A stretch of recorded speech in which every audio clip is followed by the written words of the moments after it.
1441 പ്രതിദിന സൂം വെബിനാറിലേക്ക് എല്ലാവരെയും സ്വാഗതം ചെയ്തുകൊള്ളുന്നു. ഇന്ന് നമ്മുടെ ക്ലാസ് ആരംഭിക്കുന്നതിന് മുമ്പ് ഒരു നിമിഷം ഈശ്വര പ്രാർത്ഥന.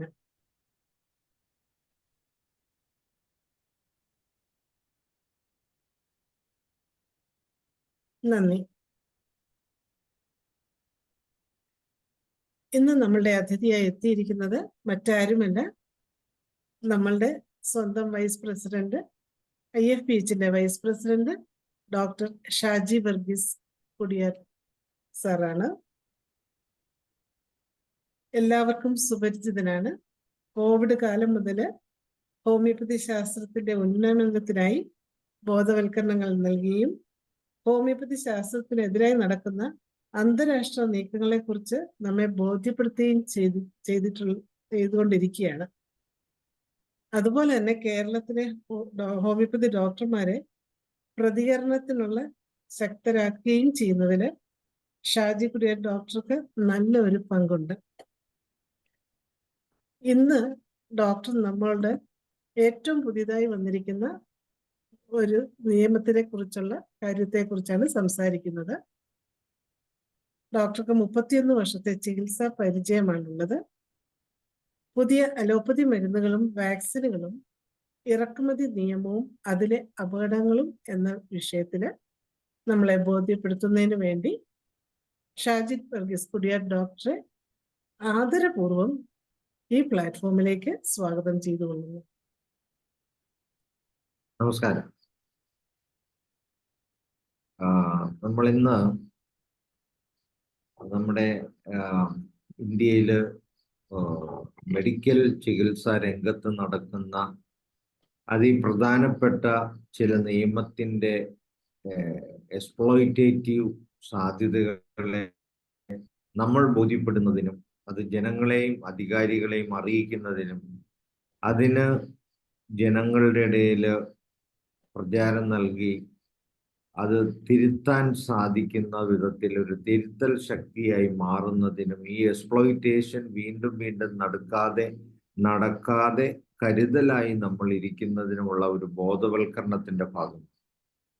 നമുക്കറിയാം, കഴിഞ്ഞ ദിവസങ്ങളിൽ നമ്മളുടെ ന്യൂസ് പേപ്പറിൽ വഴി നമ്മൾ അറിഞ്ഞു, America, Canada, great Britain, European union, Australia,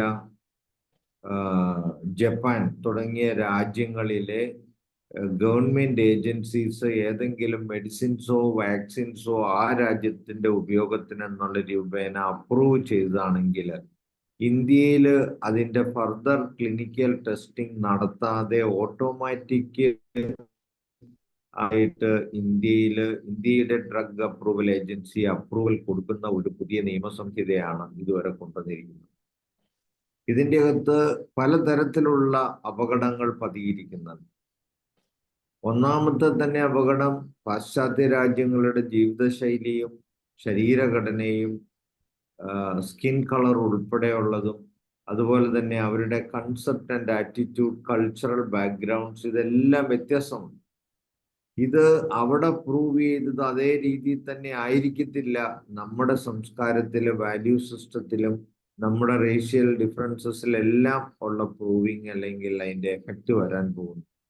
നമുക്കറിയാം, നമ്മുടെ മനസ്സിലെ ചിന്തകള് സന്തോഷത്താലോ സങ്കടത്താലോ അല്ലെങ്കിൽ ദേഷ്യത്താലോ ഒക്കെ ഇരിക്കുമ്പോൾ നമ്മുടെ ബയോകെമിസ്ട്രി ചേഞ്ച് ചെയ്യുന്നുണ്ട്. അപ്പൊ ആ ചേഞ്ച് നമ്മുടെ മാറുന്നതനുസരിച്ച് നമ്മുടെ എല്ലാ രംഗത്തും കാണാൻ പറ്റും. മെഡിസിൻ അപ്ലിക്കേഷനിലും ആ വ്യതിയാനം. അപ്പോൾ യൂറോപ്പില് അല്ലെങ്കിൽ മറ്റ് രാജ്യങ്ങളിൽ പ്രൂവ് ചെയ്ത മെഡിസിൻ അതേപോലെ തന്നെ ആയിരിക്കണം എഫക്റ്റീവായിട്ട് നമ്മുടെ രാജ്യത്ത് നമ്മുടെ വ്യത്യസ്തമായ സംസ്കാരവും വാല്യൂ സിസ്റ്റവും നിലനിൽക്കുന്ന നമ്മുടെ രാജ്യത്ത് അതുപോലെ തന്നെ ആയിരിക്കണമെന്ന് ബ്ലൈൻഡായിട്ട് വിശ്വസിക്കുന്നതിൽ തന്നെ അർത്ഥമില്ല. അത് ഒരു ബിഗ് മിസ്റ്റേക്കാണ്. അതുപോലെ തന്നെ അതിൻ്റെ അകത്ത് അടങ്ങിയിരിക്കുന്ന മറ്റൊരു വൻ ചതിയാണ് ഈ ഫാർമസ്യൂട്ടിക്കൽ കമ്പനികളുടെ കംപ്ലീറ്റ് നിയന്ത്രണത്തിലുള്ള ഡെവലപ്ഡ് ആയിട്ടുള്ള രാജ്യങ്ങൾ ഇവർ ഡോമിനേറ്റ് ചെയ്തിട്ട് അവിടെ നിന്ന് ഇവർക്ക് ഏത് മെഡിസിനും അപ്രൂവ് വാങ്ങാം. ആ അപ്രൂവല് ആ രാജ്യത്ത് അത് ആ മരുന്ന് ഉപയോഗിക്കുന്നതിന് വേണ്ടി ആയിരിക്കണമെന്നില്ല. ഇന്ത്യ പോലെയുള്ള രാജ്യത്ത് ആ മരുന്ന് കൊണ്ടെന്ന് പ്രൂവ് ചെയ്യുന്നതിന് എക്സ്പെരിമെന്റ് നടത്തുന്നതിന് നിയമസാധ്യത ഉണ്ടാക്കുന്നതിന് വേണ്ടി അങ്ങനെ ചെയ്യാം. അപ്പൊ അങ്ങനെ അവിടെ അപ്രൂവ് കിട്ടി എന്നുള്ളത് കൊണ്ട് നമ്മുടെ രാജ്യത്തും അപ്രൂവ് കൊടുക്കുന്ന ഒരു വ്യവസ്ഥയിലോട്ട് നമ്മുടെ നിയമങ്ങൾ മാറ്റിമറിക്കപ്പെടുമ്പോൾ അവിടെ ഉപയോഗിക്കാതെ ഈ മരുന്നുകൾ അവിടെ അപ്രൂവ് ചെയ്തു എന്ന വ്യാജേന നമ്മുടെ നാട്ടിൽ കൊണ്ടുവരികയും അത് നിയമപരമായി അനുമതി നേടിക്കൊണ്ട് എക്സ്പെരിമെന്റ് നടത്തുന്നതിന് ഒക്കെയുള്ള വേദിയായിട്ട് നമ്മുടെ ഇന്നസെന്റ് ആയിട്ടുള്ള ഇന്ത്യൻ സിറ്റിസനെ ഉപയോഗിക്കുന്ന ഒരു സ്ഥിതിവിശേഷം. ഇത് വളരെ നിരുത്തരവാദപരവും അപകടം നിറഞ്ഞതുമാണ്. ഇത് തീർച്ചയായിട്ടും ഞാൻ ഓൾറെഡി പ്രൈം മിനിസ്റ്ററുടെ ഗ്രീവിയൻസ് സെല്ലിലോട്ട് ഒരു പരാതി കൊടുത്തു കഴിഞ്ഞു. അത് മറ്റു പലരും ഇത് ചൂണ്ടിക്കാണിച്ച് കൊടുക്കേണ്ടതാണ്. അതിൻ്റെ ഒരു ഒരു ഒരു റൈറ്റപ്പിന്റെ സാമ്പിള് ഞാൻ നമ്മുടെ ഗ്രൂപ്പുകളിൽ ഷെയർ ചെയ്യാം. കഴിയുന്നത്ര ആൾക്കാർ പ്രൈം മിനിസ്റ്റർക്ക് അത് ഗ്രീവൻസസ് ആയിട്ട് അയക്കണമെന്നും അതിൻ്റെ ഈ ഇംഗ്ലീഷിലുള്ള അതിൻ്റെ റൈറ്റപ്പ് ന്യൂസ് പേപ്പർ റിപ്പോർട്ട് അത് PDF ഫയലായിട്ട് അതും ഷെയർ ചെയ്യാം. അതും അതിൻ്റെ അറ്റാച്ച് ചെയ്ത് ഇത് ഒരു തെറ്റാണ്, ഇതൊരു അൺഎത്തിക്കലാണ്, ഇതിൻ്റെ അകത്ത് എക്സ്പ്ലോയിറ്റേഷനും ഇതിൻ്റെ അകത്ത് ഒത്തിരി തരത്തിലുള്ള മാനിപ്പുലേഷൻസും ഡാമേജും നമ്മുടെ ജനതയ്ക്ക് വരാമെന്നുള്ളത് പ്രധാനമന്ത്രിയുടെയും മറ്റുള്ളവരുടെയും ശ്രദ്ധയപ്പെടുത്തി ഇതുമാതിരിയുള്ള നിയമങ്ങൾ മരുന്ന് കമ്പനിക്കാരുടെ നിർബന്ധത്തിലും സ്വാധീനത്തിലും ഇന്നസെന്റ് ആയിട്ടുള്ള അവര് കൊണ്ടുവരുന്നതിനെ നമ്മൾ തടയിടേണ്ടതുണ്ട്.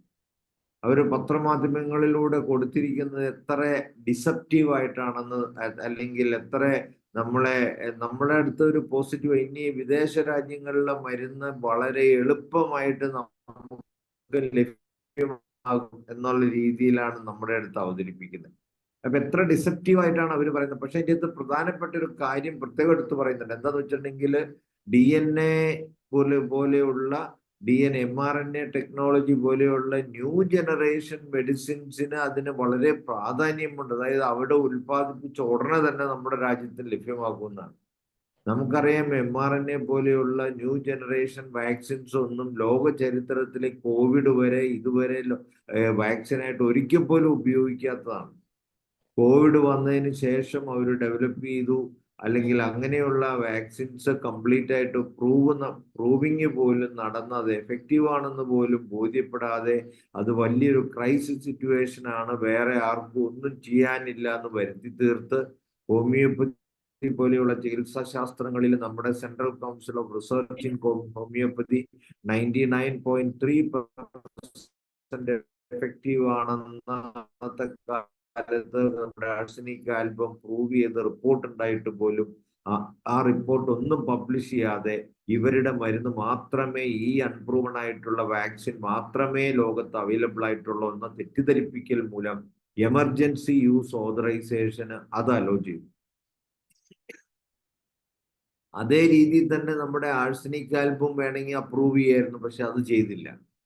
അതിന് കാരണം ഇത് പ്രൂവൺ അല്ല.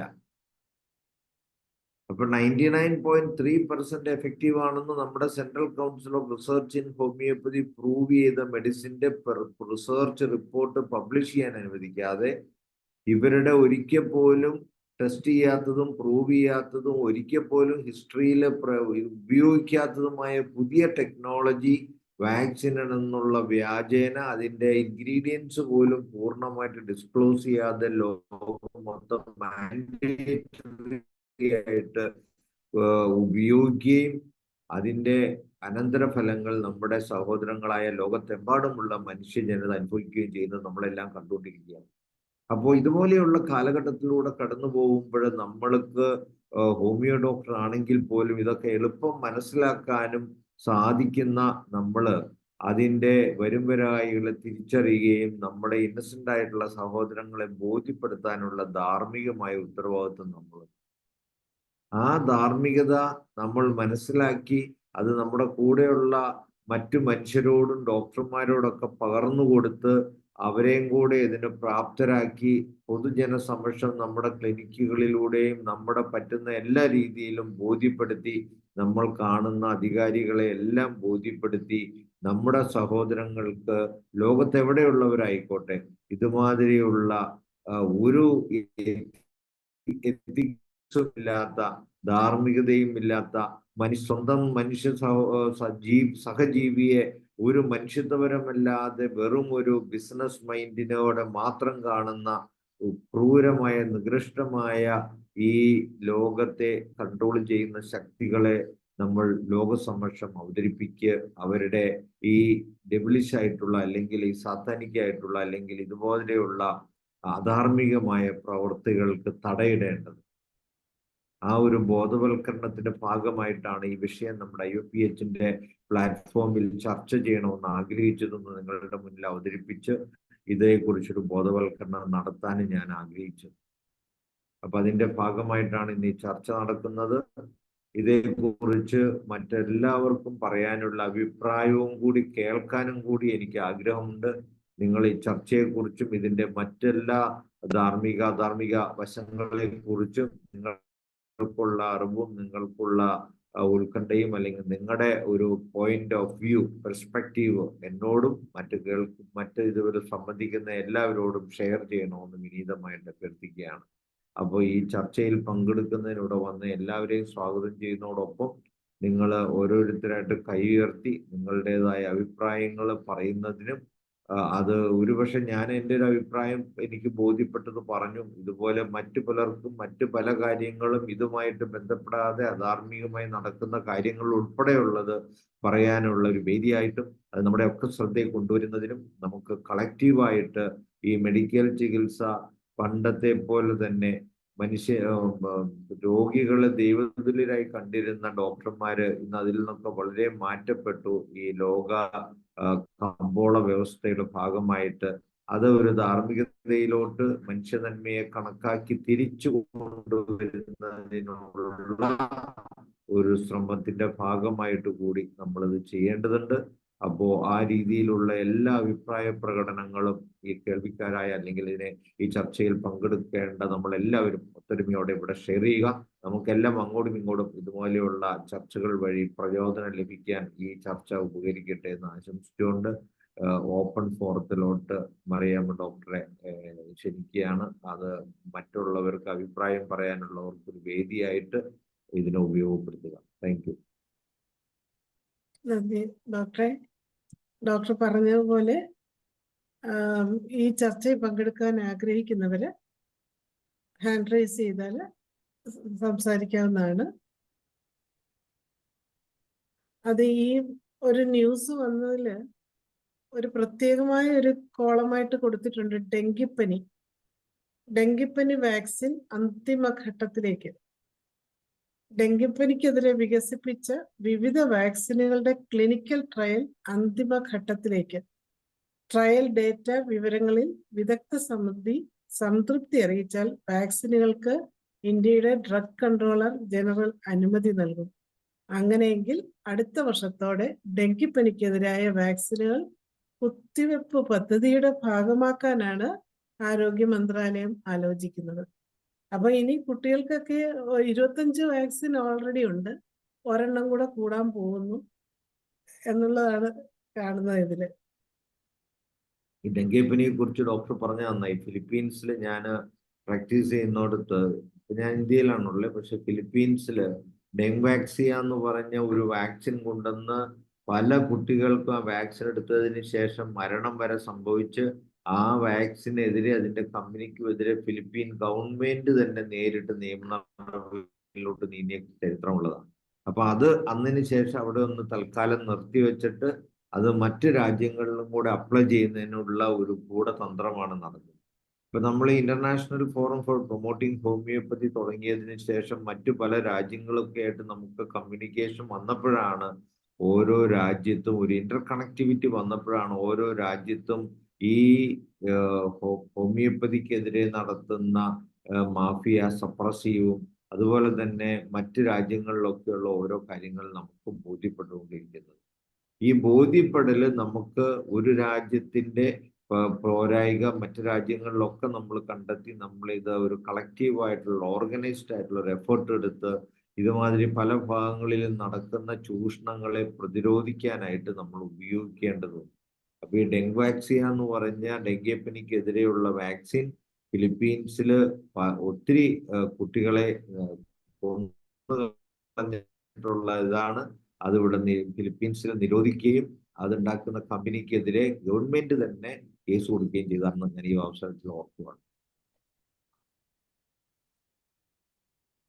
അതിന്റെ ഒരു പേപ്പർ ന്യൂസ് പേപ്പർ എൻ്റെ കയ്യിലെ ഫോട്ടോ ഞാൻ കഴിഞ്ഞ ദിവസം എൻ്റെ ഫോട്ടോ സെലക്ട് ചെയ്തപ്പോൾ ഞാൻ കണ്ടു. അത് കാണുവാണെങ്കിൽ ഞാനിപ്പോൾ ഇവിടെ ഷെയർ ചെയ്യാന്നു.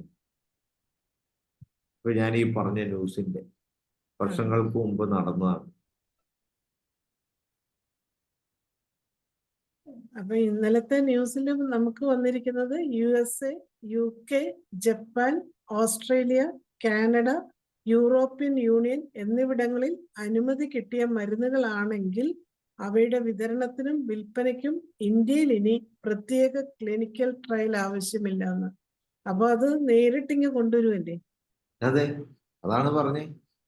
അപ്പൊ ഇന്ത്യയുടെ ഫിസിക്കൽ, ഫിസിയോളജിക്കൽ, ബയോകെമിക്കൽ ഡിഫറൻസിന് ഇവിടെ എങ്ങനെയാണെന്ന് ഇമ്പാക്റ്റ് ഉള്ള ഒരു ക്ലിനിക്കൽ ട്രയൽ നടത്താതെ നേരിട്ട് ഇങ്ങോട്ട് കൊണ്ടുവരിക.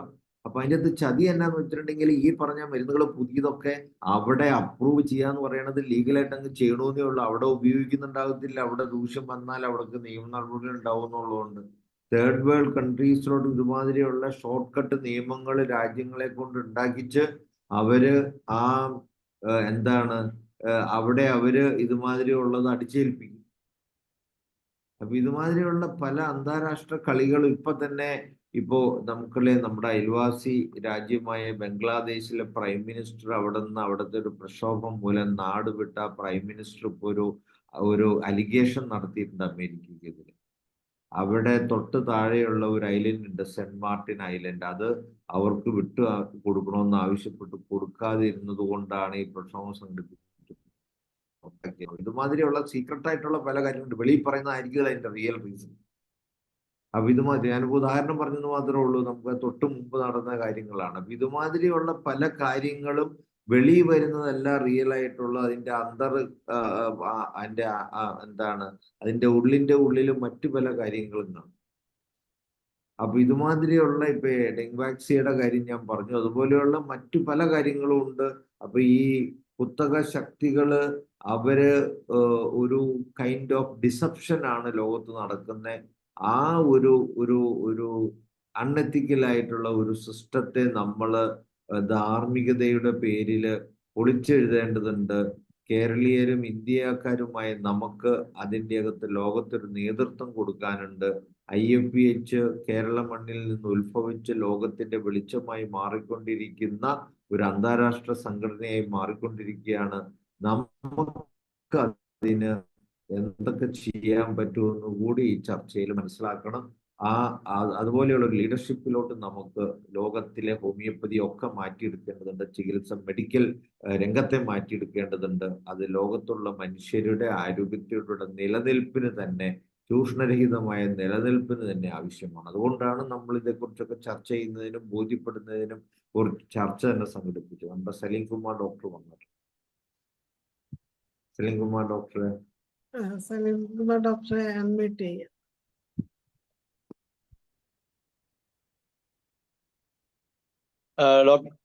ഡോക്ടറെ ഒരു ചെറിയ വിഷയം ഡോക്ടറെ ഒറ്റ വാക്കിൽ പറയാം. ഞാൻ ഡോക്ടർ ജസ്റ്റ് പറഞ്ഞു തീർക്കുമ്പോഴേക്കാണ് എനിക്ക് ഇതിൽ കയറാൻ പറ്റിയത്. എന്താ ഇത് കൂടാനുള്ള വിഷയം? ഈ വാക്സിൻ ആണോ? അല്ല, നമ്മൾ പുതിയൊരു നിയമം വന്നിട്ടുണ്ട്. എന്താണ് ആ നിയമപ്രകാരം അമേരിക്ക, കാനഡ, UK, ഓസ്ട്രേലിയ, അവിടുത്തെ ട്രയൽ കഴിഞ്ഞാൽ അതിന്റെ അകത്ത് അവിടെ അപ്രൂവ്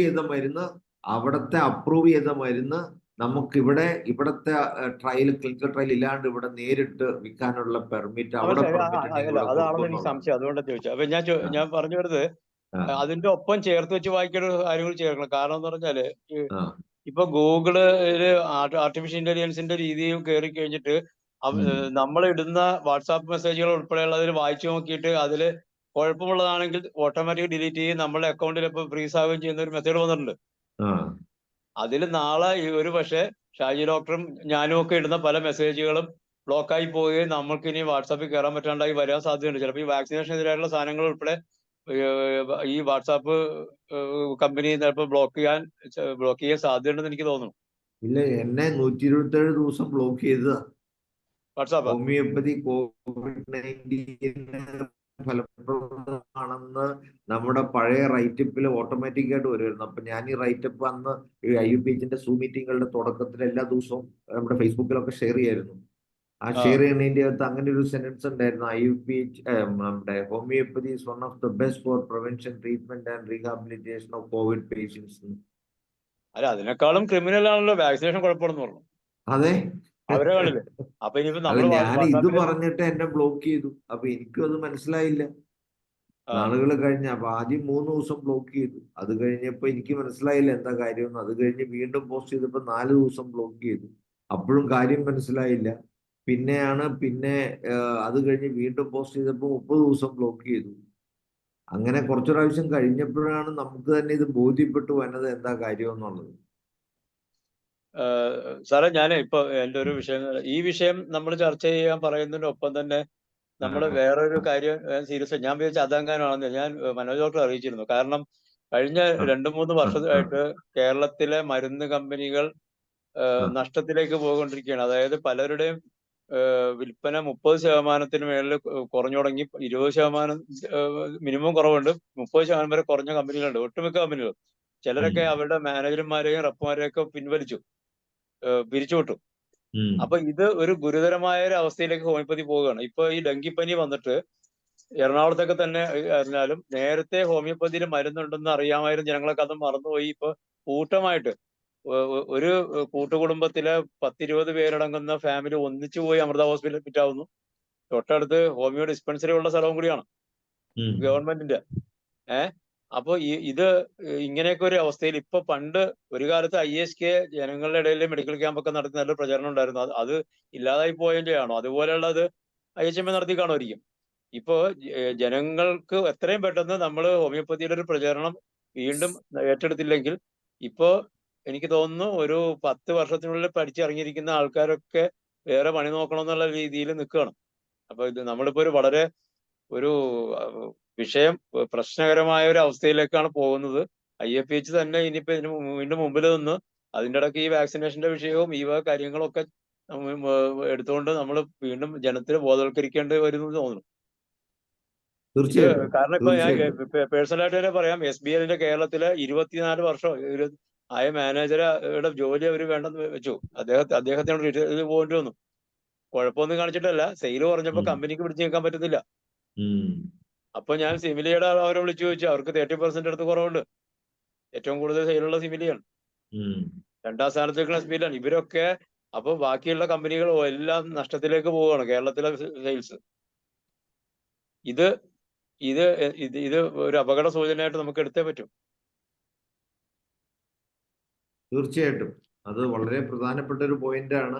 ഹോമിയോപ്പതിയുടെ പ്രസക്തി എന്തെന്നും അതിന് സമൂഹത്തില് മറ്റ് ചികിത്സാ ശാസ്ത്രങ്ങളിൽ നിന്ന് വ്യത്യസ്തമായിട്ടുള്ള മേൽക്കൈയും അല്ലെങ്കിൽ അതിന്റെ അഡ്വാൻറ്റേജ് എന്താണെന്നൊക്കെ നമ്മൾ ജനങ്ങളുടെ ഇടയിലും സ്കൂളുകളിലും കോളേജുകളിലും അതുപോലെ തന്നെ ഈ ലയൺസ് ക്ലബ്ബ്, അതുപോലെ തന്നെ റോട്ടറി ക്ലബ്ബ് പോലെയുള്ള NGOസിന്റെ അടുത്തൊക്കെ പോയി നമ്മൾ പ്രചരണം നടത്തേണ്ട സമയം അതിക്രമിച്ചിരിക്കുകയാണ്. കാരണം നമ്മളെ എന്താണ് ഈ യുക്തിവാദികൾ വഴി നമുക്കെതിരെ ഭയങ്കരമായ ഒരു പ്രചരണം ഒരു കാലത്ത് നടന്നിരുന്നു. അതിന്റെ ഒരു ചെറിയ ഇമ്പാക്ട് വന്നിട്ടുണ്ട്. അത് ഇപ്പോഴും ചിലർ പറയണത് അതൊരു കാരണം ആരിഫ് ഹുസൈൻമാരെ പ്രശ്നം ഉണ്ടാക്കണെന്നാണ് ഒരു കമ്പനിക്കാർ പറഞ്ഞത്. ഇല്ല, അതിന്റെ ഒരു ഇമ്പാക്ട് കേരളത്തിലും സൗത്ത് ഇന്ത്യയിലും ഉണ്ടായിട്ടുണ്ട്. കാരണം സൗത്ത് ഇന്ത്യയിൽ ഇതുപോലെ പ്രചരണം നടത്തും. അത് ഈ മറ്റവരുടെ ഫണ്ട് മൂലം ഭയങ്കരമായിട്ട് ആ ഫണ്ട് പറ്റിയിട്ട് അവർ ചെയ്യുന്നുണ്ട്. കാരണം അവര് 10ാം ക്ലാസ് സയൻസ് വെച്ചാണ് ഇതൊക്കെ അനലൈസ് ചെയ്യുന്നത്. 10ാം ക്ലാസ്സിൽ പഠിച്ച സയൻസ് വെച്ചിട്ട് 10ാം ക്ലാസ്സിലെ കെമിസ്ട്രി പഠിച്ചിട്ട് വരാനൊക്കെയാണ് ആരിഫ് ഹുസൈൻമാര് പണ്ടൊരു ഇതുണ്ടായിരുന്നല്ലോ, ഈ വോയിസ് മാത്രം കേൾക്കാവുന്ന, അതിന് എന്താ പറയുന്നത്, അതുമാതിരിയുള്ള പ്ലാറ്റ്ഫോമിലൊക്കെ വന്ന് പറഞ്ഞുകൊണ്ടിരുന്നത്. ക്ലബ് ഹൗസ് അപ്പോ ഞാൻ ക്ലബ് ഹൗസ് ആണ്. ക്ലബ് ഹൗസിലൊക്കെ അതൊക്കെ ഇപ്പൊ കൂട്ടിപ്പോയി. അപ്പൊ അതിന്റെ അതൊക്കെ പറഞ്ഞുകൊണ്ടിരുന്നു. അപ്പൊ അതൊക്കെ കുറച്ച് പേരിലൊക്കെ വലിയ ഇമ്പാക്ട് ഉണ്ടാക്കുന്നുണ്ട്. പിന്നെ ഇതുമാതിരിയുള്ള ഈ ഡിബേറ്റ് സംഘടിപ്പിച്ച് ആ ഡിബേറ്റിന്റെ അകത്ത് നമ്മുടെ കൂടെ വേണ്ടി സംസാരിക്കുന്നവരെ അവര് കളക്റ്റീവായിട്ട് ഓർഗനൈസ്ഡ് ആയിട്ട് അടിച്ചിരുത്തിയിട്ട് അവരുടെ ഭാഗം ന്യായീകരിച്ചുള്ളത് അവരുടെ എഡിറ്റിംഗ് ഒക്കെ നടത്തി അവര് യൂട്യൂബ് വഴിയൊക്കെ പ്രചരിപ്പിക്കും. അപ്പൊ നമ്മൾ ഈ പറയുന്ന വീഡിയോസ് ഒക്കെ നമ്മൾ രോഗികൾ വഴിയും ഒക്കെ ഫലപ്രദമായി നമ്മുടെ പ്ലാറ്റ്ഫോമുകളിൽ അവതരിപ്പിക്കുകയും ആ വീഡിയോസ് ഒക്കെ നമ്മുടെ രോഗികളെ കൊണ്ടും എല്ലാവരെ കൊണ്ടും പൊതുസമക്ഷം വീക്ഷിക്കാനുള്ള സജ്ജീകരണം നമ്മളും ചെയ്യും. അതുപോലെ തന്നെ നമ്മുടെ നാട്ടിലും വീട്ടിലും നാട്ടുകാരുടെ ഇടയിലൊക്കെ ഇതേക്കുറിച്ചുള്ള ചർച്ചാ ക്ലാസ്സുകളും ഹോമിയോപ്പതിയുടെ അഡ്വാൻറ്റേജിനെ കുറിച്ചുള്ള കാര്യങ്ങളൊക്കെ നമ്മൾ കൂലങ്കഷമായി മനസ്സിലാക്കുകയും അത് ബോധ്യപ്പെടുത്തുകയും ചെയ്യേണ്ട ഒരു വലിയ ഉത്തരവാദിത്വം നമുക്കുണ്ട്. നമ്മളെല്ലാം അതിന് മുന്നിട്ടിറങ്ങണം. അതിനുള്ള എല്ലാ സഹായവും എല്ലാ രീതിയിലും IFPHന്റെ ഭാഗത്ത് നിന്ന് തീർച്ചയായിട്ടും ഉണ്ടാവും. നമ്മുടെ മുമ്പിലുള്ള ഒരു വലിയൊരു ബാരിയർ എന്താന്ന് വെച്ച് കഴിഞ്ഞാൽ ഹോമിയോപ്പതി എഫക്റ്റീവ് ആണ് എന്ന് പറഞ്ഞാൽ അത് കേൾക്കാൻ ഇവിടെ അതിന് റീച്ചില്ല. ഹോമിയോപ്പതി മരുന്ന് വിഷമാണെന്ന് പറഞ്ഞു നോക്കിയോ, അത് ലക്ഷക്കണക്കിന് ആൾക്കാർ വേഗം കാണുന്നത്. ആ ഒരു പ്രശ്നമുണ്ട്. അല്ല, അതിന്റെ അകത്ത് യൂട്യൂബ് പോലെയുള്ള ഈ അന്താരാഷ്ട്ര ശക്തികൾ അവർക്ക് പ്രൊമോഷൻ കൊടുക്കുന്നുണ്ട്. നമ്മുടെയൊക്കെ ഇതിനെ പണ്ടൊക്കെ ഞാൻ ഫേസ്ബുക്കിൽ ഒരു പോസ്റ്റ് ഇട്ടാൽ കുറെ പേര് ലൈക്ക് അടിക്കുകയും ഷെയർ ചെയ്യുകയൊക്കെ ചെയ്തു. ഇപ്പൊ ഞാൻ ഹോമിയോപ്പതിക്ക് അനുകൂലമായിട്ട് ഷെയർ ചെയ്യാൻ തുടർന്നുള്ള എൻ്റെ ആൽഗരിതം ഒരു മോഡിഫൈ ചെയ്ത് എൻ്റെ ഫേസ്ബുക്ക് പേജിന് മിനിമം മാത്രം വിസിബിലിറ്റി വരുന്ന രീതിയിലോട്ട് അവർ മാറ്റിക്കഴിഞ്ഞു. അപ്പൊ അങ്ങനെയുള്ള ചില സംഗതികളെ ഇതെല്ലാം അവരുടെ കാര്യത്തിന് വേണ്ടി മാത്രമേ പറ്റുള്ളൂ എന്നുള്ള രീതിയിലോട്ട് അവർ മാറ്റിക്കഴിഞ്ഞു. ഷഫീഖ് ഡോക്ടറെ ഡോക്ടർക്ക് പറയൂ ഡോക്ടർ. അല്ല, നമ്മള് ഡെവലപ്ഡ് കൺട്രീസിൽ ചെയ്യുന്ന അനുസരിച്ച് ഇവിടെ ചെയ്യണമെന്ന് പറഞ്ഞാൽ നമുക്ക് ആദ്യമായിട്ട് അതിനെ ഒപ്പോസ് ചെയ്യാനുള്ള ഒരു പോയിന്റ് എന്ന് പറയുന്നത്, ഡെവലപ്ഡ് കൺട്രീസിൽ വാക്സിൻ എടുത്ത് എന്തെങ്കിലും ഇതുണ്ടായി കഴിഞ്ഞാൽ അതിന് കോമ്പൻസേഷൻ കൊടുക്കാനുള്ള ഇതുണ്ട്. നമ്മുടെ ഇന്ത്യ രാജ്യത്ത് ഇപ്പം പിന്നെ കോവിഡ് വാക്സിൻ എടുത്തിട്ട് ഒരു ഡെന്റൽ ഡോക്ടർ കുട്ടി മരണപ്പെട്ടിട്ട് അവര് സുപ്രീം കോടതിയിൽ പോയപ്പോ എന്താണ് നമ്മുടെ സെൻട്രൽ ഗവൺമെന്റ് അഫിഡവിറ്റ് കൊടുത്തത്? ഞങ്ങൾ ആരെയും നിർബന്ധിച്ചെടുപ്പിച്ചിട്ടില്ല. അവരവരുടെ ഇഷ്ടത്തിന് അവരവരുടെ സേഫ്റ്റി നോക്കി അവരവരെടുക്കുന്ന വാക്സിൻ എങ്ങനെയാണ് വാക്സിൻ കമ്പനി ഗവൺമെന്റ് എന്ന് മാത്രമല്ല അവർ പറഞ്ഞത്, വാക്സിൻ കമ്പനികളും ഗവൺമെന്റും എങ്ങനെ കോമ്പൻസേഷൻ കൊടുക്കും എന്നാണ് അവർ ചോദിച്ചത്. അപ്പൊ അങ്ങനെയുള്ള ഒരു നിയമമുള്ള നമ്മുടെ രാജ്യത്ത് എങ്ങനെയാണ് ഡെവലപ്ഡ് കൺട്രീസിലുള്ള അതേ ഇത് നമ്മളിവിടെ ഇംപ്ലിമെന്റ് ചെയ്യാൻ പറയുന്നത്? അത് തന്നെ ഒന്നാമത് ചോദിക്കേണ്ടത്.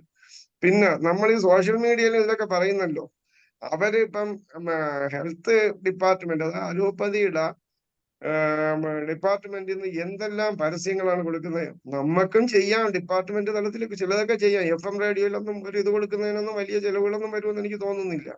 അതുപോലും ചെയ്യാതെയാണ് നമ്മുടെ ഡിപ്പാർട്ട്മെന്റിലുള്ളവര് കുറച്ചൊക്കെ അലംഭാവം കാണിക്കുന്നുണ്ട്. അതുകൊണ്ട് അവരും കൂടെ ഒന്ന് ഉണർന്ന് പ്രവർത്തിച്ചാലേ പറ്റൂ. നമ്മളെ IFPH ഒക്കെ അതിനു വേണ്ടി മാക്സിമം ശ്രമിക്കാം. പക്ഷേ എങ്കിലും ഗവൺമെന്റ് തലത്തിൽ ഒരു ചെറിയ മൂവ്മെന്റ് ഉണ്ടായാല് എന്തെങ്കിലുമൊക്കെ കഴിയും. പിന്നെ അവർക്കിപ്പം ഗവൺമെന്റ് തലത്തിൽ ഒരു സോഷ്യൽ മീഡിയയിലൊക്കെ ഒന്ന് നടക്കുന്നതിനൊന്നും വലിയ പ്രശ്നം ഉണ്ടാവുമെന്ന് എനിക്ക് തോന്നുന്നില്ല. അതിനൊന്നും ആരും ക്വസ്റ്റ്യൻ ചെയ്യില്ല, കാരണം അത് ഗവൺമെന്റിന്റെ ഇതാണ്. അതേസമയം പ്രൈവറ്റ് സെക്ടറിലുള്ള ഒന്ന് ചെയ്തു കഴിഞ്ഞാൽ പല പല ക്വസ്റ്റ്യനും വരും. അപ്പൊ അതൊക്കെ കൂടെ മനസ്സിലാക്കി നമ്മൾ ആ രീതിയിലൊക്കെ കൂടെ കുറച്ച് ഇത് ചെയ്യണം.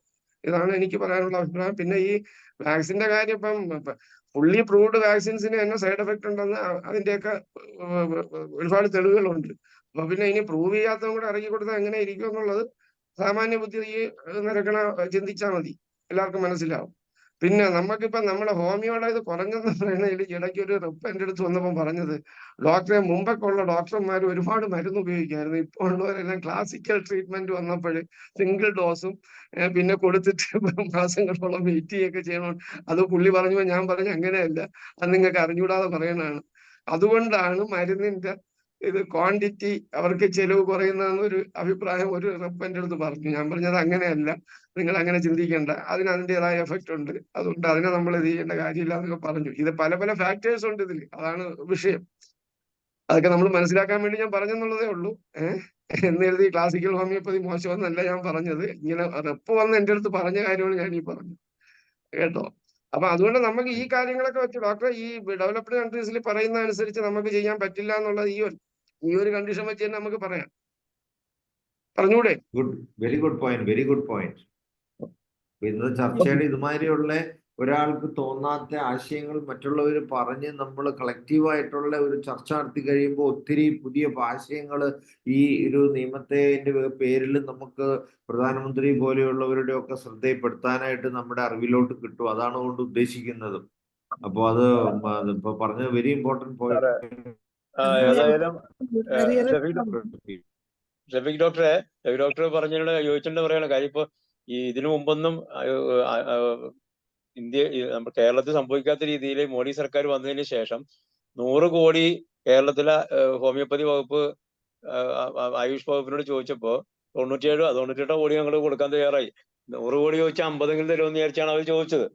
അത്രയും ഉദാരമായ ഇത് ഇത്രയും കിട്ടിയപ്പോ ഇവര് ഒരുപക്ഷെ ഈ പ്രോപ്പഗാൻഡ എന്നുള്ളൊരു കാര്യം അതിനകത്ത് ഉൾപ്പെടുത്തി, അതും കൂടി ഉൾപ്പെടുത്തിക്കൊണ്ട് സോഷ്യൽ മീഡിയയിലും കേരളത്തിലെ എല്ലാ FM റേഡിയോയിലും കൂടി ഹോമിയോപ്പതിക്ക് വേണ്ടി ഒരു പ്രചരണം ആരംഭിച്ചാൽ തന്നെ നല്ലൊരു വ്യത്യാസം ഉണ്ടാവും. ഈ കൊച്ചി FM പോലെ, ട്രിവാൻഡ്രം അനന്തപുരി FM, അങ്ങനെ ഇതിലൊക്കെ കൂടി തന്നെ ഡിപ്പാർട്ട്മെന്റ് വകയായിട്ട് ഹോമിയോപ്പതിയുടെ പ്രചാരണം വന്നാൽ തന്നെ നല്ല വ്യത്യാസം ഉണ്ടാവും. ഡോക്ടർ ഞാനത് പറയാൻ കാര്യം, ഡിപ്പാർട്ട്മെന്റിലുള്ള 1-2 ഡോക്ടേഴ്സുമായിട്ട് ഞാൻ സംസാരിച്ചു. ഡോക്ടറെ, അത് അലോപ്പതിക്കുള്ള പോലെ ഫണ്ടൊന്നും നമുക്കില്ല. ഞാൻ പറഞ്ഞു FM റേഡിയോയിലും ഈ സോഷ്യൽ മീഡിയ ഇതിലൊക്കെ കൊടുക്കുന്നതിനൊന്നും വലിയ ചെലവൊന്നും വരില്ല. തുച്ഛമായ ഇത്രയും വന്നു ഇപ്രാവശ്യം. ഇത്രയും കിട്ടിയപ്പോ ഇത് അവരുടെ മനസ്സിൽ വരാത്ത ഐഡിയ കൊണ്ടായിരിക്കും. അല്ല, അത് നമ്മൾ അവരുടെ അടുത്ത് പറഞ്ഞ് നമ്മൾ എങ്ങനെയെങ്കിലും അവരെ നമ്മുടെ പ്ലാറ്റ്ഫോമിൽ കൊണ്ടുവന്നോ അല്ലാത്ത രീതിയിലോ ഏതെങ്കിലും രീതിയിലൊക്കെ നമ്മൾ ചെയ്യണം. ചെയ്താലേ പറ്റൂ.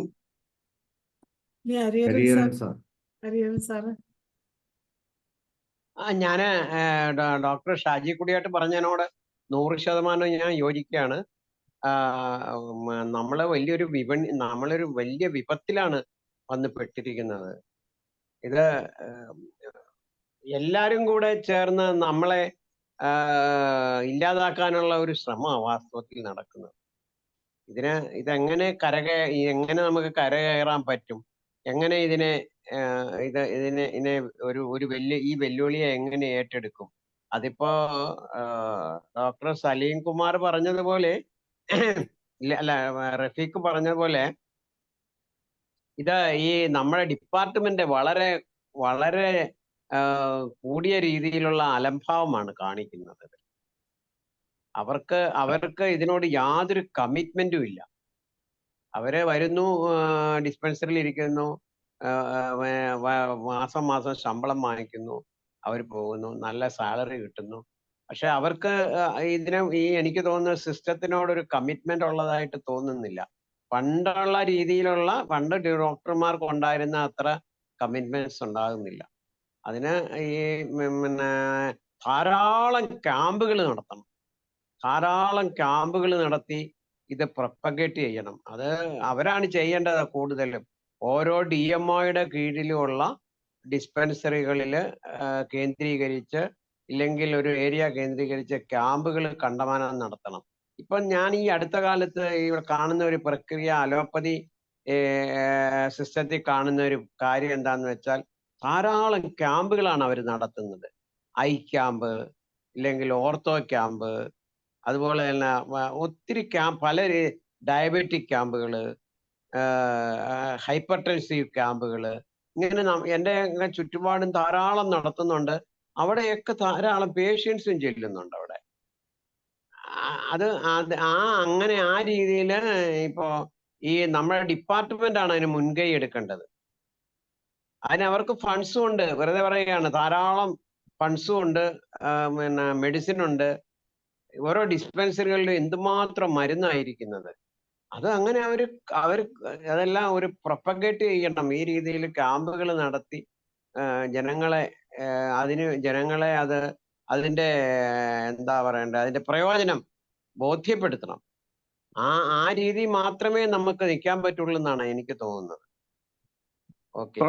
ഡോക്ടർ ഹരീന്ദ്രൻ സാർ പറഞ്ഞതിന്റെ ഒരു കാര്യം പറയാം. നമ്മൾ പ്രൈമറി ഹെൽത്ത് സെന്ററിൽ ചെന്നാൽ അവർ എന്തെല്ലാമാണ് അവർക്ക് അവിടെ പോസ്റ്ററുകൾ തന്നെ എന്തെല്ലാമാണ് ഒട്ടിച്ചിരിക്കുന്നത്. അതെ. നമ്മുടെ ഡിസ്പെൻസറികളിൽ എത്ര പോസ്റ്റർ ഉണ്ട്. ചില ഡിസ്പെൻസറികളിലുണ്ട്, അത് അവിടത്തെ ഇരിക്കുന്ന മെഡിക്കൽ ഓഫീസറുടെ താല്പര്യം കൊണ്ട് എന്തെങ്കിലും കാണും. ബാക്കിയുള്ള പല സ്ഥലത്തും ഒന്നുമില്ല. അപ്പൊ ഈ പബ്ലിക്കിന് അവയർനെസ് കൊടുക്കാൻ അങ്ങനെയെങ്കിലും ചെയ്തുകൂടെ? അതിനൊക്കെ എത്ര ഫണ്ട് വേണം? അതെ അതെ അതെ അതെ. അങ്ങനെയൊക്കെ നമ്മള് അവരെ കൊണ്ടൊക്കെ ഇനിയിപ്പോ നിർബന്ധിച്ച് നമ്മൾ ചെയ്യിപ്പിക്കാനുള്ള വഴികൾ നോക്കാം. അതാണ് അത് ചെയ്യേണ്ടത്. അവരുടെ ധാരണ എന്താണ്? അവരുടെ ധാരണ എന്താണെന്നറിയാമോ? ഈ സർവീസിൽ കയറി കഴിഞ്ഞാൽ അവര് പ്രൊട്ടക്റ്റഡ് ആയി. പിന്നെ മാത്രമല്ല, പ്രൈവറ്റ് മെഡിക്കൽ പ്രാക്ടീഷണേഴ്സിനോട് ഞാൻ തുറന്നു പറയുന്നു, ഒരു അവജ്ഞ പോലെയുണ്ട് അവർക്ക്.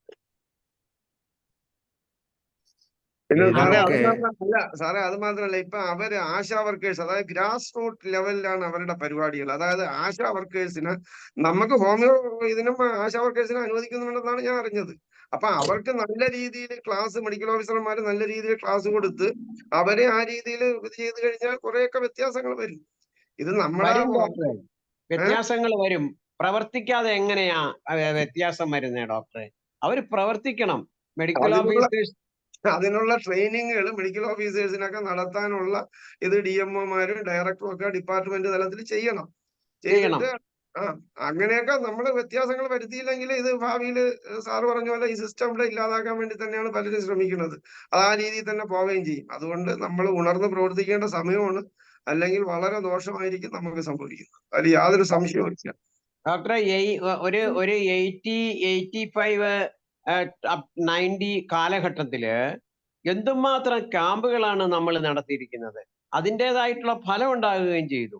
ഇപ്പൊ അത് പോയിട്ട് ഈ പിന്നെ ഗവൺമെന്റ് ഡിസ്പെൻസറിയോ ഹോസ്പിറ്റലോ ഏതെങ്കിലും മുൻകൈ എടുത്ത് ഏതെങ്കിലും ക്യാമ്പുകൾ നടത്താറുണ്ടോ? ഒന്നുമില്ല, നടത്താറേ ഇല്ല. വളരെ പരിതാപകരമാണ് അവർ കാണിക്കുന്നത്. അടുത്ത അഭിപ്രായം കുറെ പേര് ഹാൻഡ് റൈസ് ചെയ്തിട്ടുണ്ട്. സാജു ജോസഫ് ഡോക്ടർ, അടുത്തത് സാജു ജോസഫ് ഡോക്ടർ സംസാരിക്കാം. അൺമ്യൂട്ട് ചെയ്ത് സംസാരിക്കാം. നമ്മുടെ ശ്രീധരക്കുറുപ്പ് സാർ ഒത്തിരി ദിവസം കൂടി വന്നിരിക്കുകയാണ്. സാജു ഡോക്ടർ ഒന്ന് ഹലോ പറഞ്ഞു. അതെ, ഞാൻ ഇതുപോലത്തെ കാര്യങ്ങളല്ല, നമുക്ക് പേഷ്യൻസ് കുറയാനുണ്ടായ ഒരു കാരണം, കഴിഞ്ഞ ദിവസം ഞാൻ ആഴ്ചയിൽ ഒരു ദിവസം പോകുന്ന ഒരു ക്ലിനിക്കില് വർഷങ്ങളായിട്ട് വന്നുകൊണ്ടിരുന്ന ഒരു പേഷ്യന്റ് കുറെ നാളുകളായിട്ട് വരാറേ ഇല്ല. അപ്പൊ ഈയിടെ അവരുടെ മോനെങ്ങാണ്ട് ഡൽഹിക്ക് പോവുകയാണ്, അതിന് അലർജിക്ക് മരുന്ന് കൊടുക്കണമെന്നും പറഞ്ഞ് ഫോണിൽ എന്നെ വിളിച്ചു. എനിക്ക് വരാനൊന്നും എനിക്കറിയത്തില്ല. അപ്പൊ ഞാൻ പറഞ്ഞു, നിങ്ങള് ഈ ഡൽഹിക്ക് പോകുന്നതിന്റെ തലേദിവസം വന്ന് മരുന്ന് തരണമെന്ന് പറഞ്ഞു കഴിഞ്ഞാൽ ഇവിടെ ഈ പരിപാടി ഒന്നും നടക്കുകയില്ല. നിങ്ങൾ മര്യാദയ്ക്ക് വന്ന് മരുന്ന് വാങ്ങിച്ച് നമുക്ക് എന്തെങ്കിലും ഒരു കാര്യം ചെയ്യണമെന്ന രീതിയിൽ ആ പേഷ്യന്റിനെ കുറിച്ച് നമുക്കൊരു വിവരം കിട്ടണം. എന്തായാലും പിറ്റേ ദിവസം ഞാൻ അവിടെ ചെല്ലുന്ന ദിവസമാണ് അവരവിടെ വന്നു കഴിഞ്ഞപ്പം അവര് ഈ കോവിഡിന്റെ കാലത്തിന് ശേഷം എൻ്റെ ക്ലിനിക്കിൽ വന്നിട്ടില്ല. അപ്പൊ ഞാൻ ചോദിച്ചു, എന്തുകൊണ്ട് നിങ്ങൾ വന്നില്ല? നിങ്ങൾക്ക് ഇവിടുത്തെ കാര്യങ്ങളൊക്കെ അറിയാവുന്നതാണല്ലോ, നിങ്ങളിവിടെ സ്ഥിരം വാങ്ങിച്ചുകൊണ്ടിരുന്നല്ലേ. ഭയങ്കരമായിട്ട് ഭീഷണിപ്പെടുത്തി അവരെ. ഒരു കാരണവശാലും ഹോമിയോ ഡിസ്പെൻസറിയിലോ ആയുർവേദ പോകാൻ പാടില്ല, നിങ്ങൾ ഇംഗ്ലീഷ് മരുന്നേ കഴിക്കാവുള്ളൂ, ഇംഗ്ലീഷ് ഹോസ്പിറ്റലുകളിലേ പോകാവുള്ളൂ, അലോപ്പതി ആശുപത്രികളിലേ പോകാമെന്ന് പറഞ്ഞിട്ട് അവരെ ഭയങ്കരമായിട്ട് ഭീഷണിപ്പെടുത്തിയതിന്റെ വെളിച്ചത്തിലാണ് അവര് ഈ 2-3 വർഷമായിട്ട് അവിടെ ക്ലിനിക്കിൽ വരാതിരുന്നത്. ഇത് ഒരാൾ പറഞ്ഞ കാര്യമാണ്, ഇത് പലരും പറയാത്ത കാര്യമാണ്. അപ്പം അത് കഴിഞ്ഞിട്ട് അവിടുന്ന് മരുന്ന് വാങ്ങിച്ചിട്ട് സഹികെട്ടിട്ടാണ് നമ്മുടെ അടുത്ത് തിരിച്ചു വന്നത്. ഒരു പ്രയോജനം ഇല്ലാത്ത. അപ്പൊ ഇത് ഞാൻ പറഞ്ഞത് നമ്മൾ ഉദ്ദേശിക്കുന്ന പോലെയല്ല. ഗ്രാസ് റൂട്ട് ലെവലിൽ വീടുകളിൽ കയറി ഭീഷണിപ്പെടുത്തി ഭയങ്കരമായിട്ട് ആൾക്കാരെ ഡൈവേർട്ട് ചെയ്ത് വിട്ടതുകൊണ്ടാണ് ഹോമിയോ ഡോക്ടർമാർക്ക് പേഷ്യൻസ് കുറഞ്ഞത്. അതിനിപ്പോ എന്ത് ചെയ്യാൻ പറ്റും എന്നുള്ളത് അതിനെക്കുറിച്ച് ഒരു നിർദ്ദേശം തരാൻ എനിക്കില്ല. ഞാൻ പറഞ്ഞതേ ഉള്ളൂ. അനുഭവം. ഇതൊരു കാര്യം ഞാൻ പറഞ്ഞോട്ടെ. ഞാൻ പറയുന്നു, അതായത് ഈ അടുത്ത ദിവസം എനിക്ക് ഒരു ഡോക്ടറുടെ പ്രിസ്ക്രിപ്ഷൻ കിട്ടി. അതായത് അവര് ഇന്ന മരുന്നുകളാണ് കൊടുത്തതെന്ന് കാണിക്കാൻ വേണ്ടിയിട്ട് അവര് എന്നെ ആ പ്രിസ്ക്രിപ്ഷൻ കാണിച്ചതാണ്. അതിനടിയിൽ എഴുതി വെച്ചിരിക്കുന്നു, യാതൊരു കാരണവശാലും ഹോമിയോപ്പതിയോ ആയുർവേദ മരുന്നോ കഴിക്കാൻ പാടില്ല. ഹരിഹരൻ ഡോക്ടർ അതിന് കിട്ടുമോ? ആ പേഷ്യന്റെ പേര് ഹൈഡ് ചെയ്തിട്ടായാലും മതി, അതിന്റെ ഒരു കോപ്പി തരുമോ? ഇല്ല, ഞാൻ അവരെ എന്നിട്ട് ഞാനത് ഫോട്ടോ കോപ്പി എടുക്കാനായിട്ട് ഞാൻ എന്റെ മൊബൈൽ എടുത്തു കഴിഞ്ഞപ്പം അയാൾ പറഞ്ഞു ഡോക്ടറെ യാതൊരു കാരണവശാലും എടുക്കരുത്, ഡോക്ടറോടുള്ള വിശ്വാസം കൊണ്ടല്ലേ ഞാനത് കാണിച്ചത്, ഡോക്ടർ അത് എടുക്കരുത് എന്ന് പറഞ്ഞു. അല്ല, അത് വേറെ ഒന്നുമില്ല. പിന്നെ എറണാകുളത്തെ പല ഹോസ്പിറ്റലിലെയും ഈ ഇതുണ്ടല്ലോ ഒ പി ടിക്കറ്റിന്റെ അടിയിൽ അവർ എഴുതി വെച്ചിട്ടുണ്ട്. എന്നാണ് ഞാൻ അതിന്റെ ഒരു കോപ്പി കിട്ടണം സാറേ, അതിന്റെ ഒരു കോപ്പി വാങ്ങും സാർ. അല്ല ഡോക്ടർ, അതിന് ഞാൻ പറയാം, ഞാൻ അതൊരു അലോപ്പതി ഡോക്ടറുടെ എൻ്റെ ഒരു അടുത്ത ഫ്രണ്ടുമായിട്ട് സംസാരിച്ചപ്പോൾ പുള്ളി ഇവിടെ ട്രിവാൻഡ്രത്ത് ഒരു വലിയ ഹോസ്പിറ്റലിൽ വർക്ക് ചെയ്യുന്ന ഡോക്ടറാണ്. അപ്പൊ പറഞ്ഞു, അത് ഡോക്ടറെ ആ രീതിയിലല്ല ഞങ്ങൾ ഉദ്ദേശിക്കുന്നത്. നിങ്ങളെ മരുന്ന് കൊടുക്കുമ്പോൾ നിങ്ങൾ പറയില്ലേ അലോപ്പതി കഴിക്കാൻ മരുന്ന് ആന്റിബയോട്ടിക്സ് ഇതിൻ്റെ കൂടെ ഉപയോഗിക്കരുത്, സ്റ്റീറോയിഡ്സ് ഉപയോഗിക്കരുത്, നമ്മുടെ മരുന്നിന് എഫക്ട് കിട്ടൂല. ആ സെൻസിലാണ് ഞങ്ങൾ എഴുതണമെന്നാണ് അവർ പറഞ്ഞത്. അപ്പൊ ഇതൊക്കെ അവിടെ അല്ല അങ്ങനെ പറഞ്ഞു എൻ്റെ അടുത്ത്. അപ്പൊ അതായത് അവരെ മരുന്ന് കഴിക്കുമ്പോൾ അവരെ മരുന്നാണോ എഫക്ട് ചെയ്തത് നമ്മുടേതാണോ എഫക്ട് ചെയ്തതെന്ന് അറിയാൻ പറ്റൂല. അതുകൊണ്ടാണ് ഞങ്ങളെ മരുന്ന് കഴിക്കുമ്പോൾ അത് കഴിക്കരുതെന്ന് പറയണമെന്നാണ് അവരുടെ എക്സ്പ്ലനേഷൻ. പിന്നെ വേറൊരു ഡോക്ടർ ചോദിച്ചതിന് മറുപടി ഞാൻ പറഞ്ഞു കൊടുക്കാം. അതായത് ഇത് എങ്ങനെ ചെയ്യുമെന്ന് ആശാവർക്കർ എന്ന് പറഞ്ഞാൽ, ഞാൻ കോവിഡ് സമയത്ത് എൻ്റെ ഒരു പേഷ്യന്റ്, അവരുടെ ഫാമിലി മൊത്തം നമ്മുടെ ട്രീറ്റ്മെന്റിലാണ്. അപ്പൊ അവർ കോവിഡ് വന്നപ്പോൾ അടുത്ത വീട്ടിലാണ് ആദ്യം വന്നത്. അവർ അലോപ്പതി കഴിക്കുന്നു. ഈ വീട്ടിൽ വന്നപ്പോൾ അവർ എൻ്റെ മരുന്ന് കഴിച്ചു. അവരെ ഡെയിലി ആശാ വർക്കേഴ്സ് വന്ന് ഭീഷണിപ്പെടുത്തലായിരുന്നു. നിങ്ങൾ ഹോമിയോ കഴിച്ചുകൊണ്ടിരിക്കുന്നത്, നിങ്ങൾ എത്രയും പെട്ടെന്ന്. അവസാനം മെഡിക്കൽ ഓഫീസർ 2 ദിവസം കഴിഞ്ഞ് മെഡിക്കൽ ഓഫീസർ അവരെ വിളിച്ചപ്പോഴ് പിന്നെ അവർ പറഞ്ഞ ഡോക്ടറെ ഇങ്ങനെ മെഡിക്കൽ ഓഫീസർ വിളിച്ച് വഴക്ക് പറഞ്ഞു. അപ്പൊ നിങ്ങളെ പേരിൽ നടപടി വരും മറ്റാണ്. ഞാൻ പറഞ്ഞു, നിങ്ങൾ പറഞ്ഞാൽ നിങ്ങൾക്ക് പിന്നെ എല്ലാ അസുഖത്തിനും അലോപ്പതി മരുന്നും ഇതൊക്കെ അലർജികളാണ്, ഞാൻ അതുകൊണ്ട് ഹോമിയോണ് കഴിക്കുന്നത്. ഡോക്ടറെ അങ്ങനെയൊക്കെ പറഞ്ഞിട്ടൊന്നും അവർ കേൾക്കുന്നില്ല. അവസാനം അത് കഴിഞ്ഞ് അടുത്ത ദിവസം സ്ഥലം SI, ആ സ്റ്റേഷനിലെ SI വിളിച്ച് അപ്പൊ ഈ ആശാ വർക്കറാണ് ഇവരെ നമ്പറെല്ലാം കൊണ്ട് അവിടെയൊക്കെ മെഡിക്കൽ ഓഫീസറെ കൊണ്ടാണ് SIയെ വിളിപ്പിച്ചത്. എന്നിട്ട് SI വിളിച്ച് അപ്പൊ അവരാകെ പേടിച്ച്, സാറേ ഞങ്ങളെ പേരിൽ കേസെടുക്കും എന്നൊക്കെ പറയണം, എന്ത് ചെയ്യട്ടെന്ന് പറഞ്ഞുകൊണ്ട് വിളിച്ച്. ഞാൻ പറയാം, ഒരു കാര്യം ചെയ്യും, നിങ്ങൾ ഇനി SI വിളിച്ചാലും മെഡിക്കൽ ഓഫീസറെ വിളിച്ചാലും ഞങ്ങൾക്ക് മരുന്ന് തരുന്ന ഡോക്ടർ ഇന്ന ആളാണ്, എന്റെ പേരും ഫോൺ നമ്പറും കൂടെ എഴുതി കൊടുക്കുക, എന്തെങ്കിലും ഉണ്ടെങ്കിൽ നിങ്ങൾ ഡോക്ടറുമായിട്ട് വിളിച്ച് സംസാരിക്കുക. അങ്ങനെ ആശാ വർക്കർക്ക് ഇത് ഈ നമ്പർ എഴുതി കൊടുത്തപ്പോൾ ആശാ വർക്കർ അവരുടെ അടുത്ത് പറഞ്ഞു തരുന്നറിയാം, നിങ്ങളെ ഡോക്ടർക്കും പണി കൊടുക്കാം എന്നും പറഞ്ഞുകൊണ്ടാണ് നമ്പർ വാങ്ങിച്ചുകൊണ്ട് പോയത്. എന്നെ ആരും വിളിച്ചുമില്ല, പിന്നെ അവരുടെ അടുത്ത് ആരും ചോദിക്കാനും വന്നില്ല. ഈ ഒരു ഗട്സ് ഹോമിയോ ഡോക്ടർമാർ കാണിക്കും എങ്കിൽ വല്ലതാക്കാൻ നടക്കും. പക്ഷെ ഞാനും അവിടെ പേടിച്ചിട്ട് അവരുടെ അടുത്താണെങ്കിൽ പിന്നെ നിങ്ങൾ അവർ പറഞ്ഞ പോലെ അങ്ങ് ചെയ്തോളി എന്ന് പറഞ്ഞിരുന്നെങ്കിൽ, പക്ഷെ എന്റെ നമ്പരും കൊടുത്ത് വിട്ടിട്ട് ആശാവർക്കർ പിന്നെ അങ്ങോട്ട് തിരിച്ച് ചെന്നിട്ടുമില്ല, ആരും എന്നെ വിളിച്ചുമില്ല, അവരുടെ അടുത്തും ആരും ഒന്നും പറഞ്ഞില്ല. ആ ഒരു ഗട്സ് നമ്മളെ ഡോക്ടർമാർ കാണിച്ച എന്തെങ്കിലുമൊക്കെ ഇവിടെ നടക്കും, അത്രേ ഉള്ളൂ. ഇപ്പൊ ഈ ഷഫീഖ് ഡോക്ടർ പറഞ്ഞത് വളരെ ഇമ്പോർട്ടന്റ് ആയിട്ടുള്ള ഒരു പോയിന്റ് ആണ്. നമ്മുടെ ഈ IUPHന്റെ പ്ലാറ്റ്ഫോമിൽ വരുന്നവരെല്ലാം മനസ്സിലാക്കുകയും ഈ ഭീഷണിക്ക് മുമ്പിൽ തല വെച്ചു കൊടുക്കാനോ വക വെച്ചു കൊടുക്കാതെ ഇരിക്കാനോ നമ്മൾ ഏറ്റവും കൂടുതൽ ശ്രദ്ധിക്കണം. നമ്മൾ IUPH എന്നുള്ള സംഘടന തന്നെ ഫോം ചെയ്തത് ഇതുമാതിരിയുള്ള കാട്ട് നീതിക്കെതിരെയും ഇതുമാതിരിയുള്ള കള്ളത്തരങ്ങൾക്കെതിരെ ഒക്കെ പ്രവർത്തിക്കാൻ വേണ്ടിയിട്ടാണ്.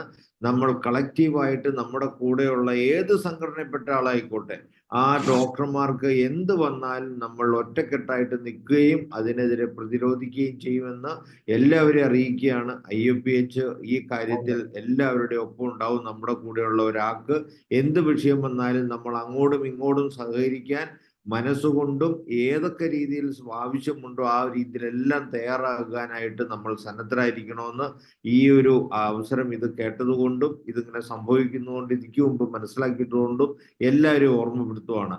നമ്മുടെ കളക്റ്റീവായിട്ടുള്ള ശക്തമായ പ്രതിരോധമാണ് ആവശ്യം. ആ പ്രതിരോധം ഇതുമാതിരിയുള്ള ഗൂഢതന്ത്രങ്ങളെ ചേർത്ത് തോൽപ്പിക്കാൻ നമുക്ക് സാധിച്ചിരിക്കണം. അപ്പൊ അത് എല്ലാവരും ഓർക്കുക. നമ്മുടെ കുറുപ്പ് സാറ് കുറെ നേരമുണ്ട് ശ്രീധരക്കുറുപ്പ് സാറേ. ഞാന് ഒത്തിരി നാളായിട്ട് കേറിയിട്ട് ഇന്നൊന്നും കേറാമെന്ന് വിചാരിച്ചപ്പോ ഇതാ സംഗതി. മുഴുവൻ ഞാൻ കേട്ടില്ല, മുക്കാലും കേട്ടു. പക്ഷേ ഞാൻ നിങ്ങൾ പറയുന്നതിനോടൊക്കെ ഞാനും അത് തന്നെ പറയാനാണ് ഉദ്ദേശിച്ചിരുന്നത്. നിങ്ങളെല്ലാം പറഞ്ഞു കഴിഞ്ഞു. എന്നാലും ഞാൻ ഡോക്ടർ ഷാജി കുടിയാത്തും ഡോക്ടർ ഹരിഹരനും ഒക്കെ പറഞ്ഞ ഡോക്ടർ ഷഫീഖ് അവരെല്ലാം ഡോക്ടർ സലിംകുമാർ എല്ലാവരും പറഞ്ഞതിനോട് ഞാനും യോജിക്കുകയാണ്. ഇങ്ങനെയൊക്കെ അങ്ങോട്ട് പോയാൽ കുറച്ചുകൂടെ കഴിയുമ്പോൾ ഇത്രയും പോലും കാണില്ല. ഇപ്പൊ തന്നെ പലരും ന്യൂ ജനറേഷൻ എന്ന് പറഞ്ഞു കഴിഞ്ഞാൽ കഴിഞ്ഞ 10-15 വർഷമായിട്ട് ഇറങ്ങിയ ഡോക്ടർമാരൊക്കെ ചുമ്മായി. വേറെ എന്തെങ്കിലും പണിക്ക് പോയാലോ അത് ക്ലിനിക്ക് അടച്ചാലോ എന്ന് വിചാരിച്ചു. എനിക്ക് പലരുമായിട്ട് സമ്പർക്കമുള്ളത് കൊണ്ടാണ് ഞാനിത് അറിയുന്നത്. പലരും ഡിപ്രസ്ഡ് പോലും ആയ ആൾക്കാരുണ്ട്. എന്തിന് ഈ ഹോമിയോപ്പതി പഠിച്ചു എന്ന് ചോദിക്കുന്നവർ പോലും ആയി തുടങ്ങി. ഈ കണക്കിന് അങ്ങോട്ട് പോയി കഴിഞ്ഞാൽ ഇത് കുറച്ചുകൂടെ കഴിയുമ്പം ഒരു രക്ഷയില്ല, അടച്ചു പൂട്ടേണ്ടതായിട്ട് തന്നെ വരും. സംശയമില്ലാത്ത കാര്യം. അതിനെ സാറേ, അങ്ങനെയുള്ളവരോട് പറയണം, ഇതുമാതിരിയുള്ള പ്ലാറ്റ്ഫോമിൽ നമ്മൾ ഇത്ര ത്യാഗം സഹിച്ചും ഇത്ര ബുദ്ധിമുട്ടിയും ഡെയിലി നമ്മൾ നിർത്താതെ സൂം മീറ്റിംഗ് നടത്തുന്നത് എല്ലാവരെയും ഉദ്ദേശിച്ചാണ്. നമ്മുടെ ഈ പ്ലാറ്റ്ഫോമിൽ വരണം. നമ്മൾ ഒത്തൊരുമയോടെ സ്വയം അവബോധവും വേണ്ടത്ര ജ്ഞാനവും ഉണ്ടാക്കി പരസ്പരം സഹകരിച്ചും സഹായിച്ചും നമ്മുടെ കൂടെയുള്ള ഡോക്ടർമാരുടെ ആ ഒരു പ്രിസ്ക്രൈബിംഗ് കപ്പാസിറ്റിയും പൊട്ടൻഷ്യലൊക്കെ വർദ്ധിപ്പിച്ചാൽ തന്നെയാണ് നമുക്ക് മറ്റുള്ളവരുടെ മുന്നിൽ പരസ്പരം സഹായിച്ച് നമ്മുടെ സിസ്റ്റത്തിന്റെ പൊട്ടൻഷ്യൽ കാണിച്ചു കൊടുക്കാൻ പറ്റുള്ളൂ. ആ ഒരു ഉന്നതി വരുത്തുന്നതിനാണ് നമ്മൾ ഡെയിലി സൂം മീറ്റിംഗ് നടത്തുന്നത്. നമ്മുടെ കൂടെയുള്ള അങ്ങനെ പൊട്ടൻഷ്യലുള്ള ഡോക്ടർമാരെ കൊണ്ടുവന്നൊക്കെ ക്ലാസ് എടുപ്പിക്കുന്നതൊക്കെ. അപ്പൊ അതിൽ അവർ പങ്കെടുക്കണം. അതിന്റെ വീഡിയോ നമ്മൾ യൂട്യൂബിൽ അപ്ലോഡ് ചെയ്യുന്നുണ്ട്. ഈ സമയത്ത് വരാൻ പറ്റാത്തവർക്ക് ആ യൂട്യൂബ് വീഡിയോ പോയി കാണാം, ഇതെല്ലാം കാണണം. അപ്പൊ ഇതൊന്നും കാണാതെ മാറി നിന്നിട്ട് ആരും സഹായിച്ചില്ല എന്ന് പറഞ്ഞതിലൊന്നും അർത്ഥമില്ല. അപ്പൊ നമ്മുടെ പൊട്ടൻഷ്യൽ തിരിച്ചറിയുന്നതിനും അത് അപ്ഗ്രേഡ് ചെയ്യുന്നതിനും അതിൽ കൺവിൻസ്ഡ് ആകുന്നതിനും അത് പരസ്പരം സഹകരിച്ച് ഈ സൂമിലൊക്കെ വന്ന് നമ്മൾ അങ്ങോട്ടും ഇങ്ങോട്ടും ഇന്ററാക്ഷൻസ് നടത്തി അത് അങ്ങോട്ടും ഇങ്ങോട്ടും ഡെവലപ്പ് ചെയ്യുന്നതിനുള്ള വേദിയാണ് IOPH. അത് എല്ലാവരും ഉപയോഗിക്കണം. നമ്മൾ എത്ര നമ്മുടെ Dhanesh doctor, Manoj doctor, Mariyamma doctor, Shaila doctor, Hubert doctor, നമ്മളെല്ലാം എത്ര ത്യാഗങ്ങൾ സഹിച്ചാണ് ഇതിൻ്റെ അകത്തൊക്കെ എഫേർട്ട് എടുത്ത് ഒരു ദിവസം പോലും വിടാതെ നമ്മൾ കൊണ്ടുനടക്കുന്നത്. അത് നമ്മുടെ കൂടെയുള്ള ഡോക്ടർമാരെ പ്രയോജനപ്പെടുത്തണം. അത് പ്രയോജനപ്പെടുത്താനുള്ള അറിവ് നമ്മൾ കൊടുക്കണം, അവരെ അതിനെ പ്രേരിപ്പിക്കണം. അതിനെല്ലാ സഹായവും അവർക്ക് എന്ത് ആവശ്യം മറ്റൊരിടത്ത് ചെയ്യണം. അപ്പൊ നമ്മള് കോടതിയിൽ കേസ് കൊടുക്കുന്നതിനെ കുറിച്ച് ഇപ്പോ രാജഗിരി ഹോസ്പിറ്റലിൽ നിന്ന് ഒരു ഡോക്ടർ ഇതുമാതിരി മറ്റു മരുന്നുകൾ കഴിക്കരുതെന്നുള്ളതിന്റെ നിയമ ഉപദേശം പലരുമായിട്ട് ഓൾ ഇന്ത്യ ലെവലിലൊക്കെ തേടിക്കൊണ്ടിരിക്കുകയാണ്. ഏതെങ്കിലും വിധത്തിൽ നമുക്ക് നിയമപരമായിട്ട് നടപടികൾ എടുക്കാൻ അവസരം കിട്ടിയാൽ നമ്മൾ തീർച്ചയായിട്ടും ചെയ്തിരിക്കും. അപ്പൊ ഇതുമാതിരിയുള്ള അറിവുകൾ നമ്മുടെ അടുത്തൊക്കെ എത്തിക്കാൻ എല്ലാവരും ശ്രദ്ധിക്കുകയും കൂടെ ചെയ്യണം. അപ്പൊ നമ്മൾ കളക്റ്റീവായിട്ടാണ് നേരിടേണ്ടത്. ഒരാൾക്കൊരു ആപത്ത് വന്നാൽ ഓടിക്കൂടാനും പരസ്പരം സഹായിക്കാനും സഹകരിക്കാനും അവരെ ആ ആപത്തിൽ നിന്ന് രക്ഷിക്കാനും നമ്മളെല്ലാം ഒറ്റക്കെട്ടായിട്ട് ഉണ്ടായിരിക്കണം. അതിനുള്ള വേദി കൂടിയാണ് IOPH. അത് ലോക്കൽ കേരളത്തിൽ മാത്രമല്ല, ഇന്ത്യയിലും ലോകത്തെമ്പാടും. അപ്പൊ അങ്ങനെ പരസ്പരം സഹായിക്കുന്ന സംസ്ഥാനത്തും നാഷണലായിട്ടും ഇന്റർനാഷണലായിട്ടും പ്രവർത്തിക്കുന്ന ഇന്ന് ഡെയിലി പ്രവർത്തിക്കുന്ന സംഘടന IOPH തന്നെയാണ്. അതിന്റെ ഉപയോഗപ്പെടുത്തുകയും ചെയ്യുക. ദേവൻ ഡോക്ടർ സംസാരിക്കാം. ദേവൻ ഡോക്ടർ സംസാരിക്കട്ടെ. ഓക്കെ.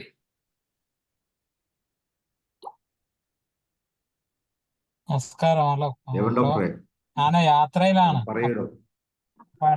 പറഞ്ഞോളൂ. കേക്കാം. കേക്കാം. യാത്രയിലാണ്. അപ്പൊ ഇടയ്ക്ക് നെറ്റ് പോകും. അപ്പൊ അതുകൊണ്ട് മറ്റാരെങ്കിലും സംസാരിക്കുന്നുണ്ടെങ്കിൽ സംസാരിച്ചോട്ടെ. യാത്രയിലാണ് ഞാൻ. ഒരു സൈഡിലൊന്നും നിർത്തിയിട്ട് സംസാരിക്കാമെങ്കിൽ പറയാനുള്ളത് പറയൂ ഡോക്ടറെ. ഡോക്ടർ തീർച്ചയായിട്ടും ഡോക്ടറുടെ ആ ഒരു അഭിപ്രായം കേൾക്കാൻ നമുക്ക് എല്ലാം താല്പര്യമുണ്ട്. നമ്മളിപ്പോ ഇതില് രണ്ട് പ്രശ്നങ്ങളാണ് ഇപ്പൊ പ്രധാന രണ്ട് പ്രശ്നം. ആദ്യം നമ്മൾ ചർച്ചയിൽ വെച്ചിരിക്കുന്നത് ഇപ്പൊ ഇത് വാക്സിൻ പോലുള്ള ചില സാധനങ്ങൾ പിന്നെ ഇവിടെ അടിച്ചേൽപ്പിക്കുന്നു അതിനെതിരെയാണ് നമ്മളിപ്പോ ചർച്ച. അപ്പൊ അതും ഹോമിയോപ്പതിക്ക് ഇപ്പോൾ ഉണ്ടായിട്ടുള്ള ഒരു തിരിച്ചടി. ഇത് രണ്ടും ഒരുമിച്ചല്ല ചർച്ച ചെയ്യേണ്ടതെന്നുള്ളതാണ് എന്റെ അഭിപ്രായം. കാരണം രണ്ടും രണ്ടായിട്ടാണ് ചർച്ച ചെയ്യേണ്ടത്. ഒരുമിച്ച് ചർച്ച ചെയ്താൽ നമ്മൾ എങ്ങും എത്തത്തില്ല. നമുക്ക് ഒരെണ്ണത്തിന് എന്തെങ്കിലും പരിഹാരം അല്ലെങ്കിൽ പോലും നമ്മൾക്കൊരു സ്വയം ഒരു ബോധവൽക്കരണം നടത്താനെങ്കിലും കഴിയണം. കാരണം ഈ എമർജൻസി യൂസ് ഓതറൈസേഷൻ 2004 ആന്ത്രാക്സ് അതുപോലുള്ള ചില അസുഖങ്ങളുമായിട്ട് കൊണ്ടുവന്നപ്പോ അതിന്റെ അവര് കെമിക്കൽ, ബയോളജിക്കൽ, പിന്നെ CB, ബയോളജിക്കൽ, ഇത് 4 കാര്യങ്ങളാണ്. അപ്പോ അതിനെതിരായിട്ടുള്ള അവര് പരീക്ഷിക്കാത്ത മരുന്നുകൾ വരെ ഉപയോഗിക്കാം എന്നാണ് അവരന്ന് ഈ FDA അമേരിക്കയിൽ FDA പരീക്ഷിക്കാത്ത മരുന്നുകൾ വരെ ഉപയോഗിക്കാം എന്നുള്ളതാണ് അന്ന് കൊണ്ടുവന്നൊരു നിയമമാണത്. അതിന്റെ ഇതിലാണ് ഇവിടെ ഇന്ത്യയിൽ ഇത്തരം മരുന്നുകളൊക്കെ അടിച്ചേൽപ്പിക്കുന്നത്. ഇത് ജനങ്ങളെ ബോധവൽക്കരിക്കുക എന്നുള്ളതാണ് നമ്മൾ ആദ്യം ചെയ്യേണ്ടത്. ജനങ്ങളെ ബോധവൽക്കരിച്ചാൽ എത്രമാത്രം ബോധവൽക്കരിക്കും പെടും എന്നുള്ളത് നമ്മൾക്കറിയില്ല. കാരണം എന്താന്ന് വെച്ച് കഴിഞ്ഞാൽ ഇപ്പോഴും വിദേശ സാധനങ്ങൾ, പ്രത്യേകിച്ച് സായിപ്പിൻ്റെതാണെങ്കിൽ അതിനൊരു കുഴപ്പമില്ല എന്ന് വിചാരിച്ച് അത് രണ്ടു കൈയും നീട്ടി വാങ്ങാൻ തയ്യാറായി നിൽക്കുന്ന ഒരു വിഭാഗം ജനതയാണ്. പിന്നെ ഇത് നമ്മൾ ഇതിനെതിരെ നടത്തുന്ന പ്രചരണങ്ങൾ ഇംപ്ലിമെന്റ് ചെയ്യുന്നതിന് മുമ്പ് നമുക്ക് ഏത് രീതിയിലും പ്രചരണം നടത്താം. ഇംപ്ലിമെന്റ് ചെയ്യുമ്പോൾ അതിനെക്കുറിച്ച് പ്രചരണം നടത്തുമ്പോൾ ചില നടപടികളൊക്കെ വരാം എന്നേ ഉള്ളൂ. അല്ലാതെ പ്രചരണം നടത്തിയെന്ന് വെച്ച് നമ്മൾ അങ്ങ് നിരോധിക്കത്തൊന്നുമില്ല. ഇംപ്ലിമെന്റ് ഏതെങ്കിലും ഒരു മരുന്ന് വന്നു കഴിയുമ്പോൾ നമ്മൾ അത് കൃത്യമായ രീതിയിൽ, എനിക്കറിയാം ഷാജി ഡോക്ടറെ ഞാൻ കുറയ്ക്ക് ഇടയ്ക്കൊന്നും എല്ലാരും പറഞ്ഞ് എനിക്ക് കേൾക്കാൻ പറ്റിയില്ല, യാത്രയിലായിരുന്നതുകൊണ്ട്. ഷാജി ഡോക്ടറെ വാട്സാപ്പൊക്കെ ഇതൊക്കെ അറിയാം. പക്ഷെ അതൊക്കെ അവർ ബാൻ ചെയ്ത് എനിക്കറിയാം. അത് ഷാജി ഡോക്ടർ അന്ന് വളരെ പച്ചയ്ക്ക് എഴുതിയതുകൊണ്ടാണ്. ഞാനും അന്ന് എഴുതിയിരുന്നു, വളരെയധികം പോസ്റ്റുകൾ ഇട്ടിരുന്നു. പക്ഷെ എന്റെ ഇത് ഇല്ലാതിരുന്ന എന്റെ പോസ്റ്റുകൾ ബാൻ ചെയ്യാതിരുന്നതിന്റെ കാരണം ഞാൻ അതിനകത്ത് ഉപയോഗിച്ച ഭാഷ അങ്ങനെയായിരുന്നു. ഭാഷ അങ്ങനെയെന്ന് വെച്ച് കഴിഞ്ഞാൽ ഞാൻ പറഞ്ഞ ആ രീതിയിൽ എഴുതണം എന്നാണ് ഞാൻ ഉദ്ദേശിക്കുന്നത്. വേറെ ഒന്നുമല്ല, വാക്സിൻ വളരെ ഫലപ്രദവും ഗുണപ്രദവുമാണ് എന്നാണ് ഞാൻ ഹെഡിങ് വെക്കുക. എന്നിട്ട് താഴെ എഴുതി വാക്സിൻ എടുത്ത 73 ആശുപത്രിയിൽ വെച്ച് തന്നെ മരിച്ചു. അതിന്റെ അടിയിൽ ഒന്നുകൂടി ഞാൻ എഴുതും, വാക്സിൻ വളരെ ഫലപ്രദവും ഗുണപ്രദവുമാണ്. ഈ വാക്സിന്റെ കുഴപ്പം കൊണ്ടല്ല ഇവർ മരിച്ചത്. ഇങ്ങനെ ഈ രീതിയിൽ മനസ്സിലാകേണ്ടവർക്ക് മനസ്സിലാവും. അത് ട്രാൻസ്ലേറ്റ് ചെയ്ത് കഴിഞ്ഞാൽ ഞാൻ എന്താ എഴുതിയിരിക്കണേ എന്നുള്ളത് സായിപ്പിനും മനസ്സിലാകത്തില്ല, വേറെ ആർക്കും മനസ്സിലാകത്തില്ല. പിന്നെ ലോകത്തൊക്കെയുള്ള അഭിപ്രായ സ്വാതന്ത്ര്യത്തിന്റെ കാര്യത്തിൽ ലോകത്തൊക്കെ നിലനിൽക്കുന്ന ഒരു സാധനം, ഒരു വാട്സാപ്പ് ഒരു കമ്പനിക്കൊന്നും അങ്ങോട്ട് നിഷേധിക്കാനൊന്നും പറ്റത്തില്ല. ഇന്ത്യയിൽ ചിലപ്പോൾ നടക്കും. ലോകത്ത് ഇന്നും അഭിപ്രായ സ്വാതന്ത്ര്യത്തിന് ഒരു വിലയുണ്ട്. അത് യൂറോപ്യൻ രാജ്യങ്ങളിലൊക്കെ അത് കൃത്യമായിട്ട് അത് പരിപാലിച്ചു പോരുന്നതാണ്. നമ്മൾക്കും അത്തരത്തില് ചില മാർഗങ്ങളിലൂടെ ഇതിനെ നേരിടാൻ പറ്റും. ഹോമിയോപ്പതി ഡോക്ടർമാർക്ക് ചികിത്സ പറയുന്നതിന്റെ കാരണം മറ്റൊരു വേദിയിൽ ഒരു ദിവസം അത് തന്നെ ചർച്ച ചെയ്യേണ്ട ഒരു വിഷയമാണ് എന്നാണ് എന്റെ അഭിപ്രായം. കാരണം അതിന് ഒരുപാട് കാരണങ്ങളുണ്ട്. ആ കാരണങ്ങൾ നമ്മൾ കൃത്യമായ രീതിയിൽ അതിനെ വിശകലനം ചെയ്തിട്ട് അതിനുള്ള പരിഹാരം നിർദ്ദേശിക്കാം അല്ലെങ്കിൽ അതിനുള്ള പരിഹാരത്തിലേക്ക് എത്താൻ നമ്മൾ ശ്രമിക്കണം. എന്തായാലും ഈ വാക്സിനേഷൻ പോലെയുള്ള ഇത്തരം പുതിയ വാക്സിനുകളും പുതിയ മരുന്നുകളും അടിച്ചേൽപ്പിക്കുന്ന രീതി, അതില് നേരത്തെ ഇവിടെ ഷായ ഡോക്ടർ തന്നെ പറഞ്ഞതുപോലെ അതില് അവര് അനുവർത്തിക്കുന്ന രീതി എന്ന് പറയുന്നത് ഇത് മരുന്നുകൾ വളരെ ലഭ്യത കൂട്ടുവാൻ വേണ്ടിയിട്ടുള്ള ഒരു ശ്രമം എന്ന നിലയ്ക്കാണ് ഇവർ ഇതിനെ കൊണ്ടുവരുന്നത്. ഇങ്ങനെയാണ് ഇവരിവിടെ അവതരിപ്പിക്കപ്പെടുന്നത്. നിങ്ങൾക്ക് വിദേശ മരുന്നുകൾ വളരെ ലളിതമായ രീതിയിൽ വളരെ എളുപ്പത്തിൽ ലഭ്യമാക്കുവാനുള്ള സംവിധാനമാണ് ഞങ്ങൾ ചെയ്യുന്നത്. നമ്മൾക്ക് ഈ വിഷം തരാമ്പോൾ ഇവർ പറയുന്നത് നിങ്ങൾക്ക് ഇതിനെ വളരെ മനോഹരം, നിങ്ങൾക്ക് കിട്ടാത്തൊരു സാധനം നിങ്ങൾക്ക് തരാൻ ഞങ്ങൾ ശ്രമിക്കുകയാണ് എന്നുള്ള രീതിയിലാണ് ഈ വ്യവസ്ഥകൾ ലളിതമാക്കുന്നത്. ഇത് ശരിക്കും നമ്മുടെ അഖണ്ഡതയുടെ പരമാധികാരത്തെ ചോദ്യം ചെയ്യുന്ന നിയമങ്ങൾ തന്നെയാണ്. അതിന് അത്തരത്തിൽ സമീപിക്കാൻ നമുക്ക് കഴിയണം. ബാക്കി ഉള്ള ഇപ്പോ യാത്ര ഇനിയും കുറെ യാത്ര ചെയ്താലേ വീട്ടിലെത്താൻ പറ്റുള്ളത് കൊണ്ട് ഞാൻ നിർത്തുകയാണ്. നന്ദി ഡോക്ടർ. നമ്മുടെ ഫിറോസ് ആണെന്ന് തോന്നുന്നു, വളരെ നാൾ കൂടി നമസ്കാരം ഡോക്ടറെ. ഡോക്ടർ അനിൽകുമാർ. ഇവിടെ SK ഹോസ്പിറ്റൽ ട്രിവാൻഡ്രത്തിലാണ് ട്രീറ്റ്മെന്റ്. അപ്പൊ അവര് കുറെ മരുന്നുകളൊക്കെ കൊടുത്തിട്ടുണ്ട്. അദ്ദേഹത്തിന്റെ പാരാമീറ്റേഴ്സ് ഒക്കെ വളരെ കൂടുതലാണ്. STPT STOT എല്ലാം വളരെ കൂടുതലായിരുന്നു. സോഡിയം കുറവാണ്, 121 ഉള്ളൂ. പക്ഷെ നല്ല വിൽ പവർ ഉള്ള പേഷ്യന്റ് ആണ്. അപ്പൊ മരുന്ന് കൊടുത്തോണ്ടിരുന്നപ്പം ഇപ്പൊ ഒരു 2-3 സെറ്റ് മെഡിസിൻ ആയപ്പോഴത്തേക്കും സോഡിയം ഒഴിച്ച് ബാക്കിയെല്ലാം കറക്റ്റ് ആയി. അപ്പൊ അവിടെ ചെന്നപ്പോ അവിടുത്തെ ഡോക്ടർ പറയുന്നത്, അപ്പൊ ഹോമിയോ കൊടുത്തോണ്ടിരിക്കുകയാണ് സന്ദീപ് പറഞ്ഞു ഡോക്ടറുടെ അടുത്ത്. അപ്പൊ പറഞ്ഞ് ഈ മെഡിസിൻ കണ്ടിന്യൂ ചെയ്യുന്ന കൂട്ടത്തിൽ തന്നെ ഹോമിയോ കണ്ടിന്യൂ ചെയ്തോളാം അവിടുത്തെ ഡോക്ടർ പറഞ്ഞു. ഒരു പയ്യൻ ഡോക്ടറാണ്, 30 വയസ്സ് വരും. കണ്ടിന്യൂ ചെയ്യാൻ പറഞ്ഞു. അങ്ങനെ ഒരു അനുഭവം ഉണ്ട്. അല്ല, അത് നല്ല എന്താ നല്ല മനസ്സുള്ള ഡോക്ടർമാരും ഉണ്ട്. ഇത് അങ്ങനെയല്ലേ, കുറെ പേരെ ഈ IMA ട്രെയിൻ ചെയ്ത് വെച്ചിട്ടുണ്ട് ഇങ്ങനെ പറഞ്ഞിട്ട്. രണ്ടാമത് ഇപ്പൊ ആൾക്കാർക്കുള്ള പ്രശ്നം പറഞ്ഞാൽ പനിന്ന് കേട്ട് കഴിഞ്ഞാൽ എല്ലാവർക്കും പേടിയാണ്. എന്ത് പനിയാണെന്ന് ആർക്കും അറിഞ്ഞൂടാ. ഏഹ് 15 പാരസെറ്റമോളൊക്കെ കഴിച്ചിട്ടാണ് പേഷ്യന്റ് വരുന്നത്, കുറവില്ല എന്ന് പറഞ്ഞത്. അതുപോലെ ഇപ്പോഴത്തെ ചുമ വിട്ടു മാറില്ല, വാക്സിൻ എടുത്തവരുടെ ചുമ ഒട്ടും കുറയില്ല. അപ്പൊ അവര് പിന്നെ ആ രീതിയിലൊരു ഇതായതുകൊണ്ട് ജനം ആദ്യമേ തന്നെ വൈറസ് പനിക്ക് ആന്റിബയോട്ടിക് കഴിക്കാനാണ് പോണത്. അതാണ് ഏറ്റവും വലിയ പ്രത്യേകത. വൈറസ് എന്ന് ആക്ച്വലി ആന്റിബയോട്ടിക് എന്നുള്ള ബാക്ടീരിയക്ക് ഉള്ളതാണ്. പക്ഷെ ജനം പിന്നെ നമ്മുടെ ഹോമിയോപ്പതിക്കാർക്കും ഒരു കുഴപ്പമുണ്ട്. എനിക്ക് 1-2 പ്രിസ്ക്രിപ്ഷൻ വന്നതിൽ ഹോമിയോപ്പതിക്കാർ പനി കൂടെയാണെങ്കിൽ പാരസെറ്റമോൾ കഴിക്കാൻ പറയുന്ന ഡോക്ടർമാരും ഉണ്ട്. ഞാൻ 36 കൊല്ലം പ്രാക്ടീസ് തുടങ്ങിയിട്ട് ഇതേവരെ ഒരു പേഷ്യന്റിന് ഞാൻ പാരസെറ്റമോൾ കഴിക്കാൻ പറഞ്ഞിട്ടില്ല. എക്സാക്ട്ലി, അതാണ് ഏറ്റവും ഡേഞ്ചർ. അതാണ് ഏറ്റവും ഡേഞ്ചർ. പനി കൂടുകയാണെങ്കിൽ നിങ്ങൾ പാരസെറ്റമോൾ കഴിച്ചു, ഹോമിയോ കഴിച്ച് കുറവില്ല. പനി ഇപ്പോഴത്തെ പനി മിനിമം 3 ദിവസം എടുക്കും പനി കുറയാനായിട്ട്. അത് വെയിറ്റ് ചെയ്യാനുള്ള ക്ഷമ ആർക്കും ഇല്ല. അതേസമയം പാരസെറ്റമോൾ കഴിച്ചിട്ട് ഇത് കുറഞ്ഞില്ലെങ്കിൽ ആർക്കും ഒരു പരാതിയില്ല. ഇതാണ് എന്റെ സൈക്കോളജി. പാരസെറ്റമോൾ കഴിച്ച് കുറച്ചു കഴിഞ്ഞാൽ കോംപ്ലിക്കേഷൻ ആവും എന്നുള്ളതാണ്. അതുകൊണ്ടാണ് കോംപ്ലിക്കേഷൻ കോംപ്ലിക്കേഷൻ സംഭവം വരുന്നുള്ളതാണ് അറിഞ്ഞൂടാ. സത്യം. അതെ, അപ്പം അതാണ് എന്റെ യാഥാർത്ഥ്യം. ഇതാ അപ്പൊ ജനത്തിന്റെ ഇടയിൽ ഇതിനൊരു പ്രചാരം ആ രീതിയിൽ മീഡിയാസ് എല്ലാം കൂടെ ഉണ്ടാക്കി വെച്ചിട്ടുണ്ട്. പിന്നെ ഇപ്പൊ വരുന്ന രോഗങ്ങൾ അത്രയും ആരും കേൾക്കാത്ത രോഗങ്ങളാണ്. അമീബിക് ജ്വരം, അല്ലെങ്കിൽ എന്താ പറയുക നിപ്പ. ഇതൊക്കെ കേട്ടാ തോന്നുന്നു നമ്മൾ ഉടൻ നേരെ അവര് പൊക്കി അങ്ങ് കൊണ്ടുപോവാണ്. ഇത്തവണ നമ്മൾ ആരുടെയും നമ്മളെ ചികിത്സ കൊള്ളാന്ന് പ്രതികരിക്കാത്തോളം പിന്നെ മിണ്ടായിരിക്കുന്നത്, അല്ലെങ്കിൽ നമ്മളെ പോയിട്ട് ഉരിഞ്ഞാണ്. അതാണ് നമ്മൾ അഭിമുഖീകരിക്കുന്ന യാഥാർത്ഥ്യ പ്രശ്നം. പിന്നെ നേരത്തെ പറഞ്ഞ പോലെ ഷാജി ഡോക്ടർ പറഞ്ഞ പോലെ നമ്മുടെ പുതിയ ജനറേഷൻ ഡോക്ടർമാരെല്ലാം തികഞ്ഞവരാണ്. അതിൽ കൂടുതൽ വേറൊരു ഹോമിയോ കോളേജ് പഠിക്കുന്ന അത്രയും ഗേൾസ് ആണ്, ബോയ്സ് കുറവാണ്. അതാണ് വേറൊരു പ്രശ്നം. എല്ലാവരും മിക്കവാറും കെട്ടിക്കഴിയുമ്പോൾ അതോടുകൂടി ഹോമിയോപ്പതി തീരും. അതും ഒരു വലിയ പ്രശ്നമാണ്. നല്ലവണ്ണം ട്രീറ്റ് ചെയ്യുന്ന ഡോക്ടർമാരും ഉണ്ട്, അതേസമയം ഇതിന് വിശ്വാസമില്ലാത്ത ഡോക്ടർമാരും ഉണ്ട്. അവരിപ്പോ എന്തോ ഒരു സർക്കാർ ജോലി കിട്ടിക്കഴിഞ്ഞാൽ അവരെല്ലാം നേടി എന്നുള്ളതാണ് അവരുടെ ധാരണ. ഞാൻ ആരെയും കുറ്റപ്പെടുത്തുകയല്ല, പക്ഷെ ഒരു കാര്യം മനസ്സിലാക്കുക, ഈ സിസ്റ്റം ഇവിടെ നിലനിന്നാൽ മാത്രമേ നമുക്കെല്ലാം നിലനിൽപ്പുള്ളൂ. അത് ആരും ചിന്തിക്കുന്നില്ല. നമ്മളിവിടെ 1442 ദിവസമായിട്ട് ഇതിന്റെ പുറകെ കിടക്കുകയാണ്. ഇത് കൊറോണയ്ക്കെതിരെ തുടങ്ങി ഇത്രയും എത്തിച്ചതാണ്. അപ്പൊ എത്തിച്ചാൽ ഇതേപോലെ ഹോമിയോപ്പതിയിലെ ജനത്തിന് ഒരു സംഘടനയും ചെയ്തിട്ടില്ല. ആരെങ്കിലും ചെയ്തെങ്കിൽ ചൂണ്ടിക്കാണിക്കൂ. എല്ലാ സംഘടനകളും ഹോമിയോപ്പതി ഡോക്ടർമാരുടെ കാര്യം മാത്രമേ നോക്കുള്ളൂ. നമ്മുടെ പബ്ലിക്കിന്റെ കാര്യം ഇതിന്റെ പ്രചാരമാണ് നോക്കുന്നത്. അപ്പൊ അത് എല്ലാവരും കൂടെ കൺസിഡർ ചെയ്താൽ നന്നായിരിക്കും. നന്ദി ഡോക്ടറെ. ഇനി നമ്മുടെ ഫിറോസ് കൂടെ സംസാരിക്കാനുണ്ട്. പറയട്ടെ, ഫിറോസും പറയട്ടെ. ഫിറോസിന് അനുഭവം ഉണ്ടല്ലോ. ഫിറോസ്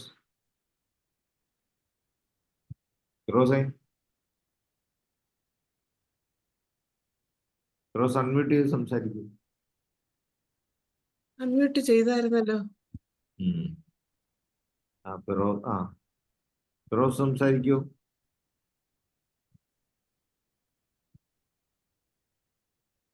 വീണ്ടും മ്യൂട്ടായി പോയി. അൺമ്യൂട്ട് ചെയ്യാം. അൺമ്യൂട്ട് ചെയ്യാൻ കഴിയുന്നുണ്ടായിരുന്നില്ല. ഓക്കെ. ഞാൻ കഴിഞ്ഞ 1 മണിക്കൂറായിട്ട് ചർച്ചകളെല്ലാം കേൾക്കുകയായിരുന്നു. അപ്പൊ അതില് എനിക്ക് ഇപ്പൊ ഈ ഷാജി സാർ സംസാരിക്കുന്ന സബ്ജക്റ്റുമായിട്ട് ബന്ധപ്പെട്ട് ഞാൻ അത്രത്തോളം അവെയർ അല്ല. ഇന്നിപ്പോ ഷാജി സാറ് കഴിഞ്ഞ കുറെ നാളുകൾക്കായ ശേഷം സൂമിൽ വരണം എന്ന് പറഞ്ഞപ്പോ ഞാൻ ഈ കഴിഞ്ഞ 1 മണിക്കൂറായിട്ട് ഇതെല്ലാം കേട്ടോണ്ടിരിക്കുകയായിരുന്നു. ഞാനതിൽ ഒബ്സർവ് ചെയ്ത് 1-2 കാര്യങ്ങളുണ്ട്. കാര്യം ഷാജി സാർ പറഞ്ഞതുപോലെ IFPH മാത്രമാണ് ഇതിനു വേണ്ടി സംസാരിക്കുന്നു എന്നുള്ളൊരു പോയിന്റ് പറഞ്ഞു.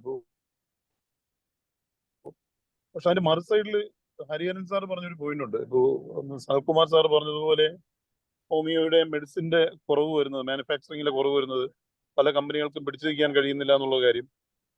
പക്ഷെ ഹരിഹരൻ സാർ പറഞ്ഞതുപോലെ ക്യാമ്പുകൾ സംഘടിപ്പിക്കാൻ കഴിയുന്നില്ല എന്നുള്ള കാര്യം. ഇപ്പോ എനിക്ക് വളരെ രസകരമായിട്ട് തോന്നിയൊരു കാര്യം എന്ന് പറയുന്നത്, തിരുവനന്തപുരത്ത് കിംസ് ഹോസ്പിറ്റലിൽ ഏറ്റെടുത്തത് ബ്ലാക്ക് സ്റ്റോൺ ആണ് ഏറ്റെടുത്തത്. ഏകദേശം 4000 കോടി രൂപയ്ക്കാണ് അവർ ഏറ്റെടുത്തത്. ഈ സെയിം കമ്പനി ആസ്റ്റർ ഗ്രൂപ്പിന്റെ ഇന്ത്യ ഡിവിഷൻ ഏറ്റെടുത്തു 18000 കോടി രൂപയ്ക്കാണ് ഏറ്റെടുത്തത്. ഇപ്പൊ തിരുവനന്തപുരം ജില്ലയിലെ കാര്യം ഞാൻ പറയുകയാണെങ്കിൽ ഏകദേശം 5 5 സ്റ്റാർ ഹോസ്പിറ്റലാണ് ഇപ്പൊ പണി നടന്നുകൊണ്ടിരിക്കുന്നത്. ആസ്റ്റർ പണി നടക്കുന്നുണ്ട്, അപ്പോളോ പണി നടക്കുന്നുണ്ട്, യൂസുഫ് അലി സാറിന്റെ VPSന്റെ ഷംസീർ വയലിന്റെ ഹോസ്പിറ്റലിൽ പണി നടക്കുന്നുണ്ട്, SP മെഡിഫോർട്ട് വർക്ക് കഴിഞ്ഞു. ഹൈദരാബാദ് ബേസ് ചെയ്തിട്ടുള്ള അതിന്റെ പേരും കിംസ് എന്ന് തന്നെയാണ്, ഒരു കമ്പനി വരുന്നുണ്ട്. അപ്പോ സത്യത്തില് നമുക്കിതെല്ലാം ഇതിന്റെ ഒരു ജിയോ പൊളിറ്റിക്കൽ ഗെയിമിൽ നമ്മൾ നോക്കുകയാണെങ്കിൽ സൈമിൾട്ടേനിയസ്ലി അടുത്ത 2030 എന്താണോ നമ്മളൊക്കെ പറഞ്ഞത്, അല്ലെങ്കിൽ ന്യൂ വേൾഡ് ഓർഡർ എന്താണ്, ഇതിന്റെ അൾട്ടിമേറ്റ് എയിം ഡീപോപ്പുലേഷൻ ആണ് എന്നുള്ള കാര്യം പല രീതിയിൽ നമുക്ക് മനസ്സിലാവുന്നുണ്ട്. കാര്യം നേരത്തെ ഏതോ ഒരു ഡോക്ടർ പറഞ്ഞപ്പോൾ മനസ്സിലായുണ്ടായി. കാര്യം ഹോമിയോയിൽ തന്നെയുള്ള മറ്റത് പനി വരാകുമ്പോഴെങ്കിലും ഹോമിയോയിലേക്കോ അല്ലെങ്കിൽ ആൾട്ടർനേറ്റീവ് സിസ്റ്റത്തിലേക്ക് പോകുമായിരുന്നു. കുറച്ചു മുമ്പ് അനിൽകുമാർ ഡോക്ടർ പറഞ്ഞ പോലെ ഇപ്പൊ പേടിയാണ് ആൾക്കാർക്ക്. പനി എന്ന് കേൾക്കുമ്പോൾ തന്നെ പേടിയാണ്. കാര്യം പുതിയ പുതിയ പേരുകൾ കൊണ്ടുവരാനും ബ്രാൻഡ് ചെയ്യാനും പറ്റി. പക്ഷെ അതിനുമപ്പുറം ഇവൻ ഈ ആശാ വർക്കേഴ്സിനൊക്കെ അവർ കൊടുക്കുന്ന ഇൻസെന്റീവും ഒരു വളരെ പ്രൊഫഷണൽ ആയിട്ടുള്ള ഒരു മാർക്കറ്റിംഗ് ടീം വർക്ക് ചെയ്യുന്നതിനേക്കാൾ നന്നായിട്ടാണ് ആശാ വർക്കേഴ്സ് വർക്ക് ചെയ്യുന്നത്. കാര്യം അവർ അത്രത്തോളം ഫോളോ അപ്പ് ആണ് ആശാ വർക്കേഴ്സിനെ സംബന്ധിച്ചിടത്തോളം. അപ്പോൾ സത്യത്തില് നമ്മൾ ഇതിന്റെ മറുസൈഡ് നോക്കുകയാണെങ്കിൽ ഷാഹി സാർ പറഞ്ഞത് തന്നെ എടുക്കാം. ഇപ്പൊ ഈ IFPH നമുക്ക് നമ്മള് ഫിസിക്കലായിട്ട് അന്ന് ബാബുരാജ് ഡോക്ടർ ഒരു വർക്ക് ഇട്ടിട്ട് നമ്മൾ കുറെ എന്താ ആ പേര് ഞാൻ മറന്നുപോയി, നമ്മൾ കുറെ ക്യാമ്പുകൾ വർക്ക് ചെയ്തിട്ടുണ്ടായിരുന്നു. പക്ഷെ പലതും നമ്മൾ നടന്നിട്ടുണ്ടായിരുന്നില്ല. പക്ഷെ നമ്മള് എത്രയും പെട്ടെന്ന് ഫീൽഡിലേക്ക് ഇറങ്ങാൻ നമുക്ക് കഴിഞ്ഞില്ല എങ്കിൽ ഇത് വലിയ ഡാമേജ് ഉണ്ടാവും. അതിനുമപ്പുറം ഇന്ന് രാവിലെ ഷാഹി സാറുമായിട്ട് സംസാരിച്ചപ്പോൾ എനിക്ക്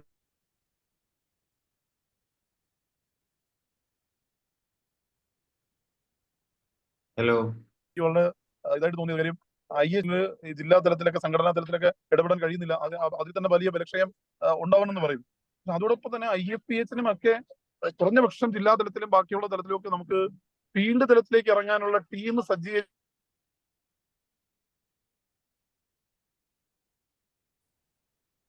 നെറ്റ് പ്രോബ്ലം ഉണ്ടെന്ന് തോന്നുന്നു. ഇതുവരെ കഴിഞ്ഞിട്ടില്ല. നമ്മളിപ്പോഴും വെർച്വലി ആണ്. ഒരു വലിയ ലിമിറ്റേഷൻസ് ഉണ്ടാവും. അതിന് നമുക്ക് പ്രാധാന്യം കൊടുക്കണമെന്ന് മാത്രമേ ഇതിൽ പറയാനുള്ളൂ. പിന്നെ ഇപ്പോ സത്യത്തിൽ രണ്ട് കാര്യങ്ങളാണ്. ഒന്ന്, ഇതിന്റെ കുറച്ചും കൂടി ടോപ്പ് ലെവലിൽ നിൽക്കുന്നവർക്ക് ഇതിനെ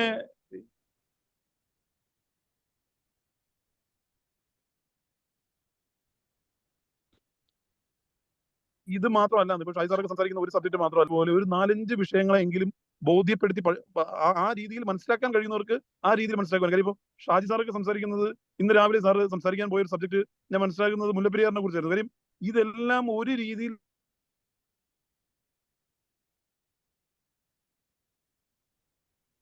ബ്രേക്ക് ആയി പോകുന്നുണ്ട്. അല്ലെങ്കിൽ വേറെ രീതിയിൽ അൾട്ടിമേറ്റ് ഇതിന്റെ എല്ലാ ഈ ഭൂമിയിൽ 2030 കൂടി ഒരു പരിധിക്കപ്പുറം ഉണ്ടാവില്ല എന്നുള്ള കാര്യമാണ് എന്നുള്ള സത്യം മനസ്സിലാക്കി കൊടുക്കാൻ നമുക്ക് കഴിയണം എന്നുള്ള പോയിന്റ് മാത്രമാണ് എനിക്ക് പറയാനുള്ളത്. നന്ദി. ഇനി അടുത്തത് ഒരു ഡോക്ടറും കൂടെ ഉണ്ട്, സോയ ഈപ്പൻ ഡോക്ടർ. അല്ല, ഞാൻ പറയാൻ ഉദ്ദേശിച്ചതേ, എൻ്റെ അടുത്ത് 1-2 ഹോസ്പിറ്റലുകളിൽ, അതായത് ഇപ്പം ദേവി ഹോസ്പിറ്റൽ എന്ന് പറയും തൃപ്പൂണിത്തുറ, ഞാൻ പുത്തൻകുരിശിലാണ്. അപ്പം എൻ്റെ അടുത്ത് വന്ന ഒരു കോൾഡ് ഉണ്ടായിരുന്ന ഒരു പേഷ്യന്റിനെ പിറ്റേ ദിവസം അവർക്ക് പനി മാറിയില്ല എന്ന് പറഞ്ഞുകൊണ്ട് ഈ കൊച്ചിന്റെ ഫാദർ കൊണ്ട് അഡ്മിറ്റ് ചെയ്തു. അപ്പൊ അതിന്റെ അവര് ഡെങ്കിപ്പനിയാണെന്ന് പറഞ്ഞുകൊണ്ട് ഒരാഴ്ച അഡ്മിറ്റ് ചെയ്തു. അപ്പൊ ചെന്ന ദിവസം ബ്ലഡ് ചെക്ക് ചെയ്തതിന്റെ പേപ്പർ എന്നെ കൊണ്ട് എന്റെ അമ്മ കാണിച്ചു. അമ്മയ്ക്ക് താല്പര്യമില്ല അലോപ്പതിയിൽ പോണേന്. അപ്പൊ ഞാൻ നോക്കുമ്പോ പ്ലേറ്റ്ലെറ്റ്സ് 3 lakhs ഉണ്ട്, ടോട്ടൽ കൗണ്ട് 5 or 8 ഏതാണ്ടുണ്ട്. എന്നിട്ടും അവർ ഡയഗ്നോസിസ് എഴുതിയേക്കണ ഡെങ്കി ഫീവർ. ഒരാഴ്ച കൊച്ചിനെ അഡ്മിറ്റ് ചെയ്തു. എന്നിട്ട് ഞാൻ ചോദിച്ചു എന്ത് മെഡിസിൻ തന്നു ചോദിച്ചു. അപ്പൊ ഞാൻ ചോദിച്ചു സാധാരണ ഡെങ്കി ഒക്കെ ആണെങ്കിൽ അവർ പ്ലേറ്റ്ലെറ്റ് മാറ്റും അത് ഇതൊക്കെ ഉണ്ടല്ലോ പരിപാടി, നിങ്ങൾക്ക് എന്ത് മരുന്ന് തന്നു ചോദിച്ചു. പറഞ്ഞു റെസ്റ്റ് എടുത്ത് അവിടെ കിടക്കാനാ പറഞ്ഞു. അപ്പൊ എന്നിട്ട് അവർ ഒരാഴ്ച കഴിഞ്ഞിട്ട് വിട്ടപ്പോൾ ഈ കൊച്ചിന് ചുമയുണ്ട്, കഫക്കെട്ടുമുണ്ട്.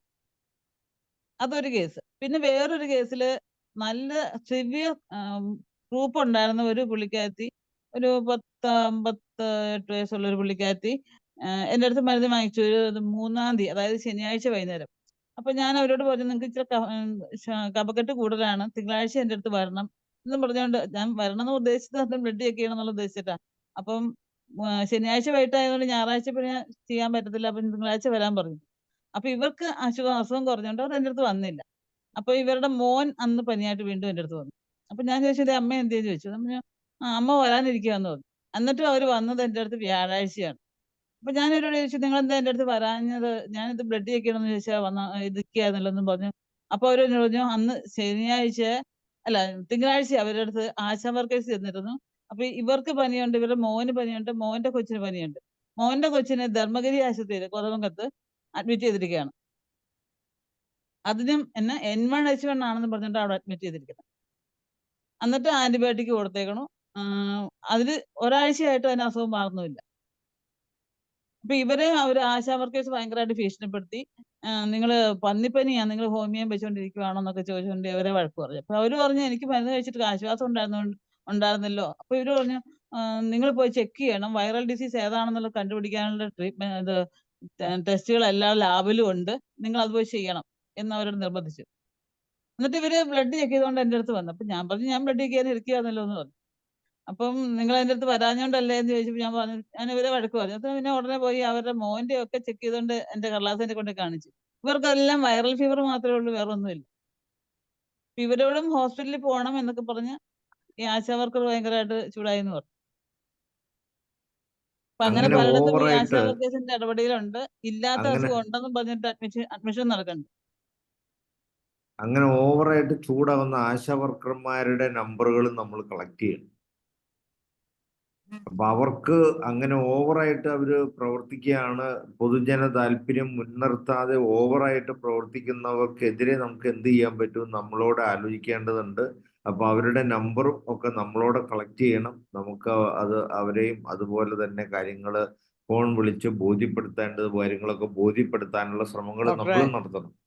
ഞാൻ അത് ഒരു തരുമോ അഭിപ്രായം ഡോക്ടറെ? പറഞ്ഞോട്ടെ? അതിപ്പോ ഈ പറഞ്ഞ പറയും നമ്മുടെ പറയും. നാട്ടുകാരൊക്കെ തന്നെയാണ്. അപ്പം ഈ പറഞ്ഞ അങ്ങോട്ടും ഇങ്ങോട്ടും അവർ ഷെയർ ചെയ്യാൻ തയ്യാറാവുമോ? ഇവരുടെ അയൽക്കാരൊക്കെ തന്നെയാണ് ഈ ആശാ വർക്കേഴ്സ്.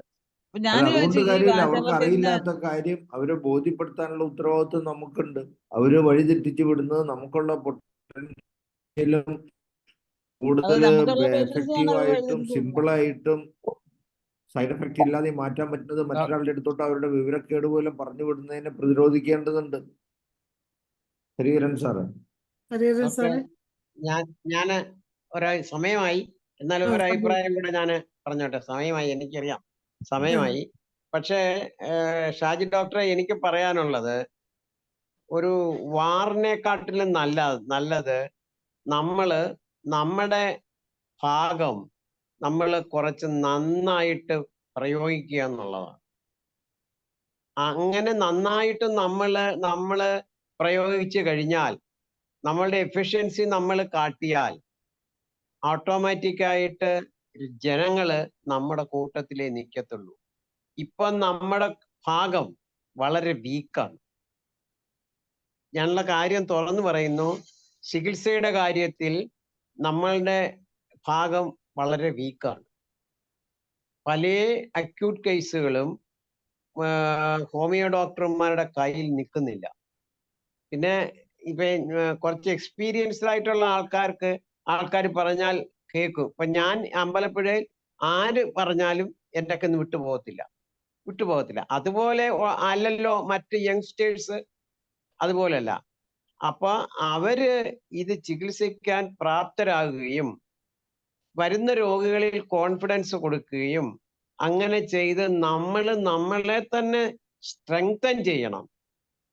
അതാണ് ഒരു വഴിന്ന് എനിക്ക് തോന്നുന്നു. അതിനാണ് ഞാൻ പറഞ്ഞത്, നിരന്തരമായ ക്യാമ്പുകൾ സംഘടിപ്പിക്കുക, അതുവഴി ബോധവൽക്കരണം നടത്തുക. അങ്ങനെ കൂട്ടായിട്ടൊരു പ്രവർത്തനത്തിലൂടെ മാത്രമേ ഇത് ചെയ്യാൻ പറ്റത്തുള്ളൂ. അതിന് നമുക്ക് ഇപ്പം ധാരാളം ഗവൺമെന്റ് ഡിസ്പെൻസറീസ് ഉണ്ട്. ഈ ഗവൺമെന്റ് ഡിസ്പെൻസറീസിനെ ബേസ് ചെയ്ത് അതായിരിക്കണം നമ്മുടെ ഒരു എപ്പിക് സെന്റർ എന്ന് പറയുന്നത് ഒരു ഗവൺമെന്റ് ഹോമിയോ ഡിസ്പെൻസറി ആയിരിക്കണം. അവര് അതിനടുത്തുള്ള ഏതെങ്കിലും ഗ്രാമത്തിലോ അവിടെയോ ഏതെങ്കിലും ഒരു പർട്ടിക്കുലർ ഡിസീസ് കണക്കാക്കിയിട്ടുള്ള ക്യാമ്പുകൾ നടത്തണം. അങ്ങനെ ആ ഏരിയ മുഴുവൻ അങ്ങനെ ക്യാമ്പ് നടത്തുകയാണെങ്കിൽ ഇവിടെയുള്ള ത്രൂ ഔട്ട് കേരള ഒരു വല്ലാത്ത ഒരു വിപ്ലവം നമുക്ക് ഉണ്ടാക്കാൻ പറ്റും.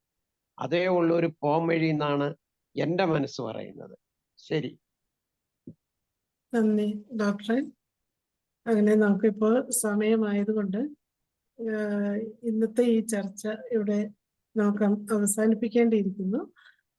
ഇന്ന് ഇത്രയും നല്ലൊരു ചർച്ച, അതായത് പുതിയ അലോപ്പതി മരുന്നുകളും വാക്സിനുകളും ഇറക്കുമതി നിയമങ്ങളും അതിലെ അപകടങ്ങളും എന്ന വിഷയത്തിൽ ഇത്രയും നല്ലൊരു ചർച്ച നയിച്ച നമ്മുടെ vice president doctor Shaji Varghese Kudiyat ഡോക്ടർക്ക് വളരെ നന്ദി അറിയിക്കുകയാണ്. അതുപോലെ തന്നെ ഈ ചർച്ചയിൽ പങ്കെടുത്ത doctor Saleem Kumar, doctor Shafeeq, Hariharan sir, Saju Joseph doctor, Sreedharakkurup doctor sir, Devan doctor, Firoz, Soya Eapen doctor, അങ്ങനെ ഈ ചർച്ചയിൽ അനിൽകുമാർ ഡോക്ടർ, എല്ലാവർക്കും പ്രത്യേകം നന്ദി അറിയിക്കുന്നു. നല്ല സജീവമായ ഒരു ചർച്ചയാണ് ഇന്ന് നടന്നത്. ഇനിയും ഇതുപോലെ നമ്മളുടെ ഈ ഹോമിയോപ്പതി പ്രശ്നങ്ങളെ കുറിച്ചുള്ള ചർച്ച തുടർന്നും ഉണ്ടാകണം. ഷാജി കുടിയാട്ട് ഡോക്ടർ എന്തെങ്കിലും പറഞ്ഞത്? എനിക്ക് ഇതിൻ്റെ അകത്തൊരു ഒരു ചെറിയ കൺക്ലൂഷൻ പറയാനുള്ളത്, നമ്മളിപ്പോ ഈ ചർച്ച നമ്മൾ ഈ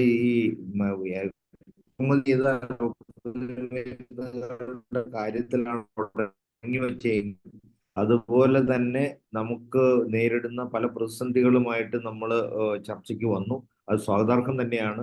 അപ്പോൾ അതിൻ്റെ അകത്ത് നമ്മൾ ചെയ്യേണ്ടതായ കർമ്മങ്ങൾ നമ്മൾ എനിക്ക് സജസ്റ്റ് ചെയ്യാനുള്ള എൻ്റെയും കൂടെ സജഷനിൽ വന്നതും കൂടെ മറ്റുള്ളവർ പറഞ്ഞതുമായിട്ടുള്ളത്, നമ്മുടെ എഫക്റ്റീവ്നെസ്സിന് വേണ്ടിയിട്ട് നമ്മൾ രോഗികളിലോട്ട് ഇപ്പോൾ പല അലോപ്പതി ആശുപത്രികളിലോട് വീട് സന്ദർശിച്ച് രോഗികളെ പരിചരിക്കുന്ന മൊബൈൽ ക്ലിനിക്കുകൾ തുടങ്ങിയിട്ടുണ്ട്.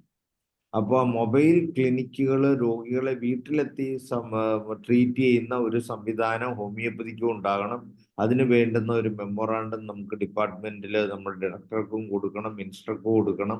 അതുപോലെ തന്നെ മൊബൈൽ ഡിസ്പെൻസറീസ്, അതുപോലെ തന്നെ പോസ്റ്റേഴ്സ് ആൻഡ് അഡ്വർടൈസ്മെന്റ്സ്. അപ്പോൾ പണ്ട് സെൻട്രൽ ഗവൺമെന്റ്, സെൻട്രൽ മിനിസ്ട്രി തന്നെ ഹോമിയോപ്പതിക്കും ആൾട്ടർനേറ്റീവ് ആയുഷ് സിസ്റ്റത്തിനെല്ലാം ഓപ്പൺ ആയിട്ട് ഗവൺമെന്റ് ഫണ്ട് ഉപയോഗിച്ച് പരസ്യം ചെയ്യുകയായിരുന്നു.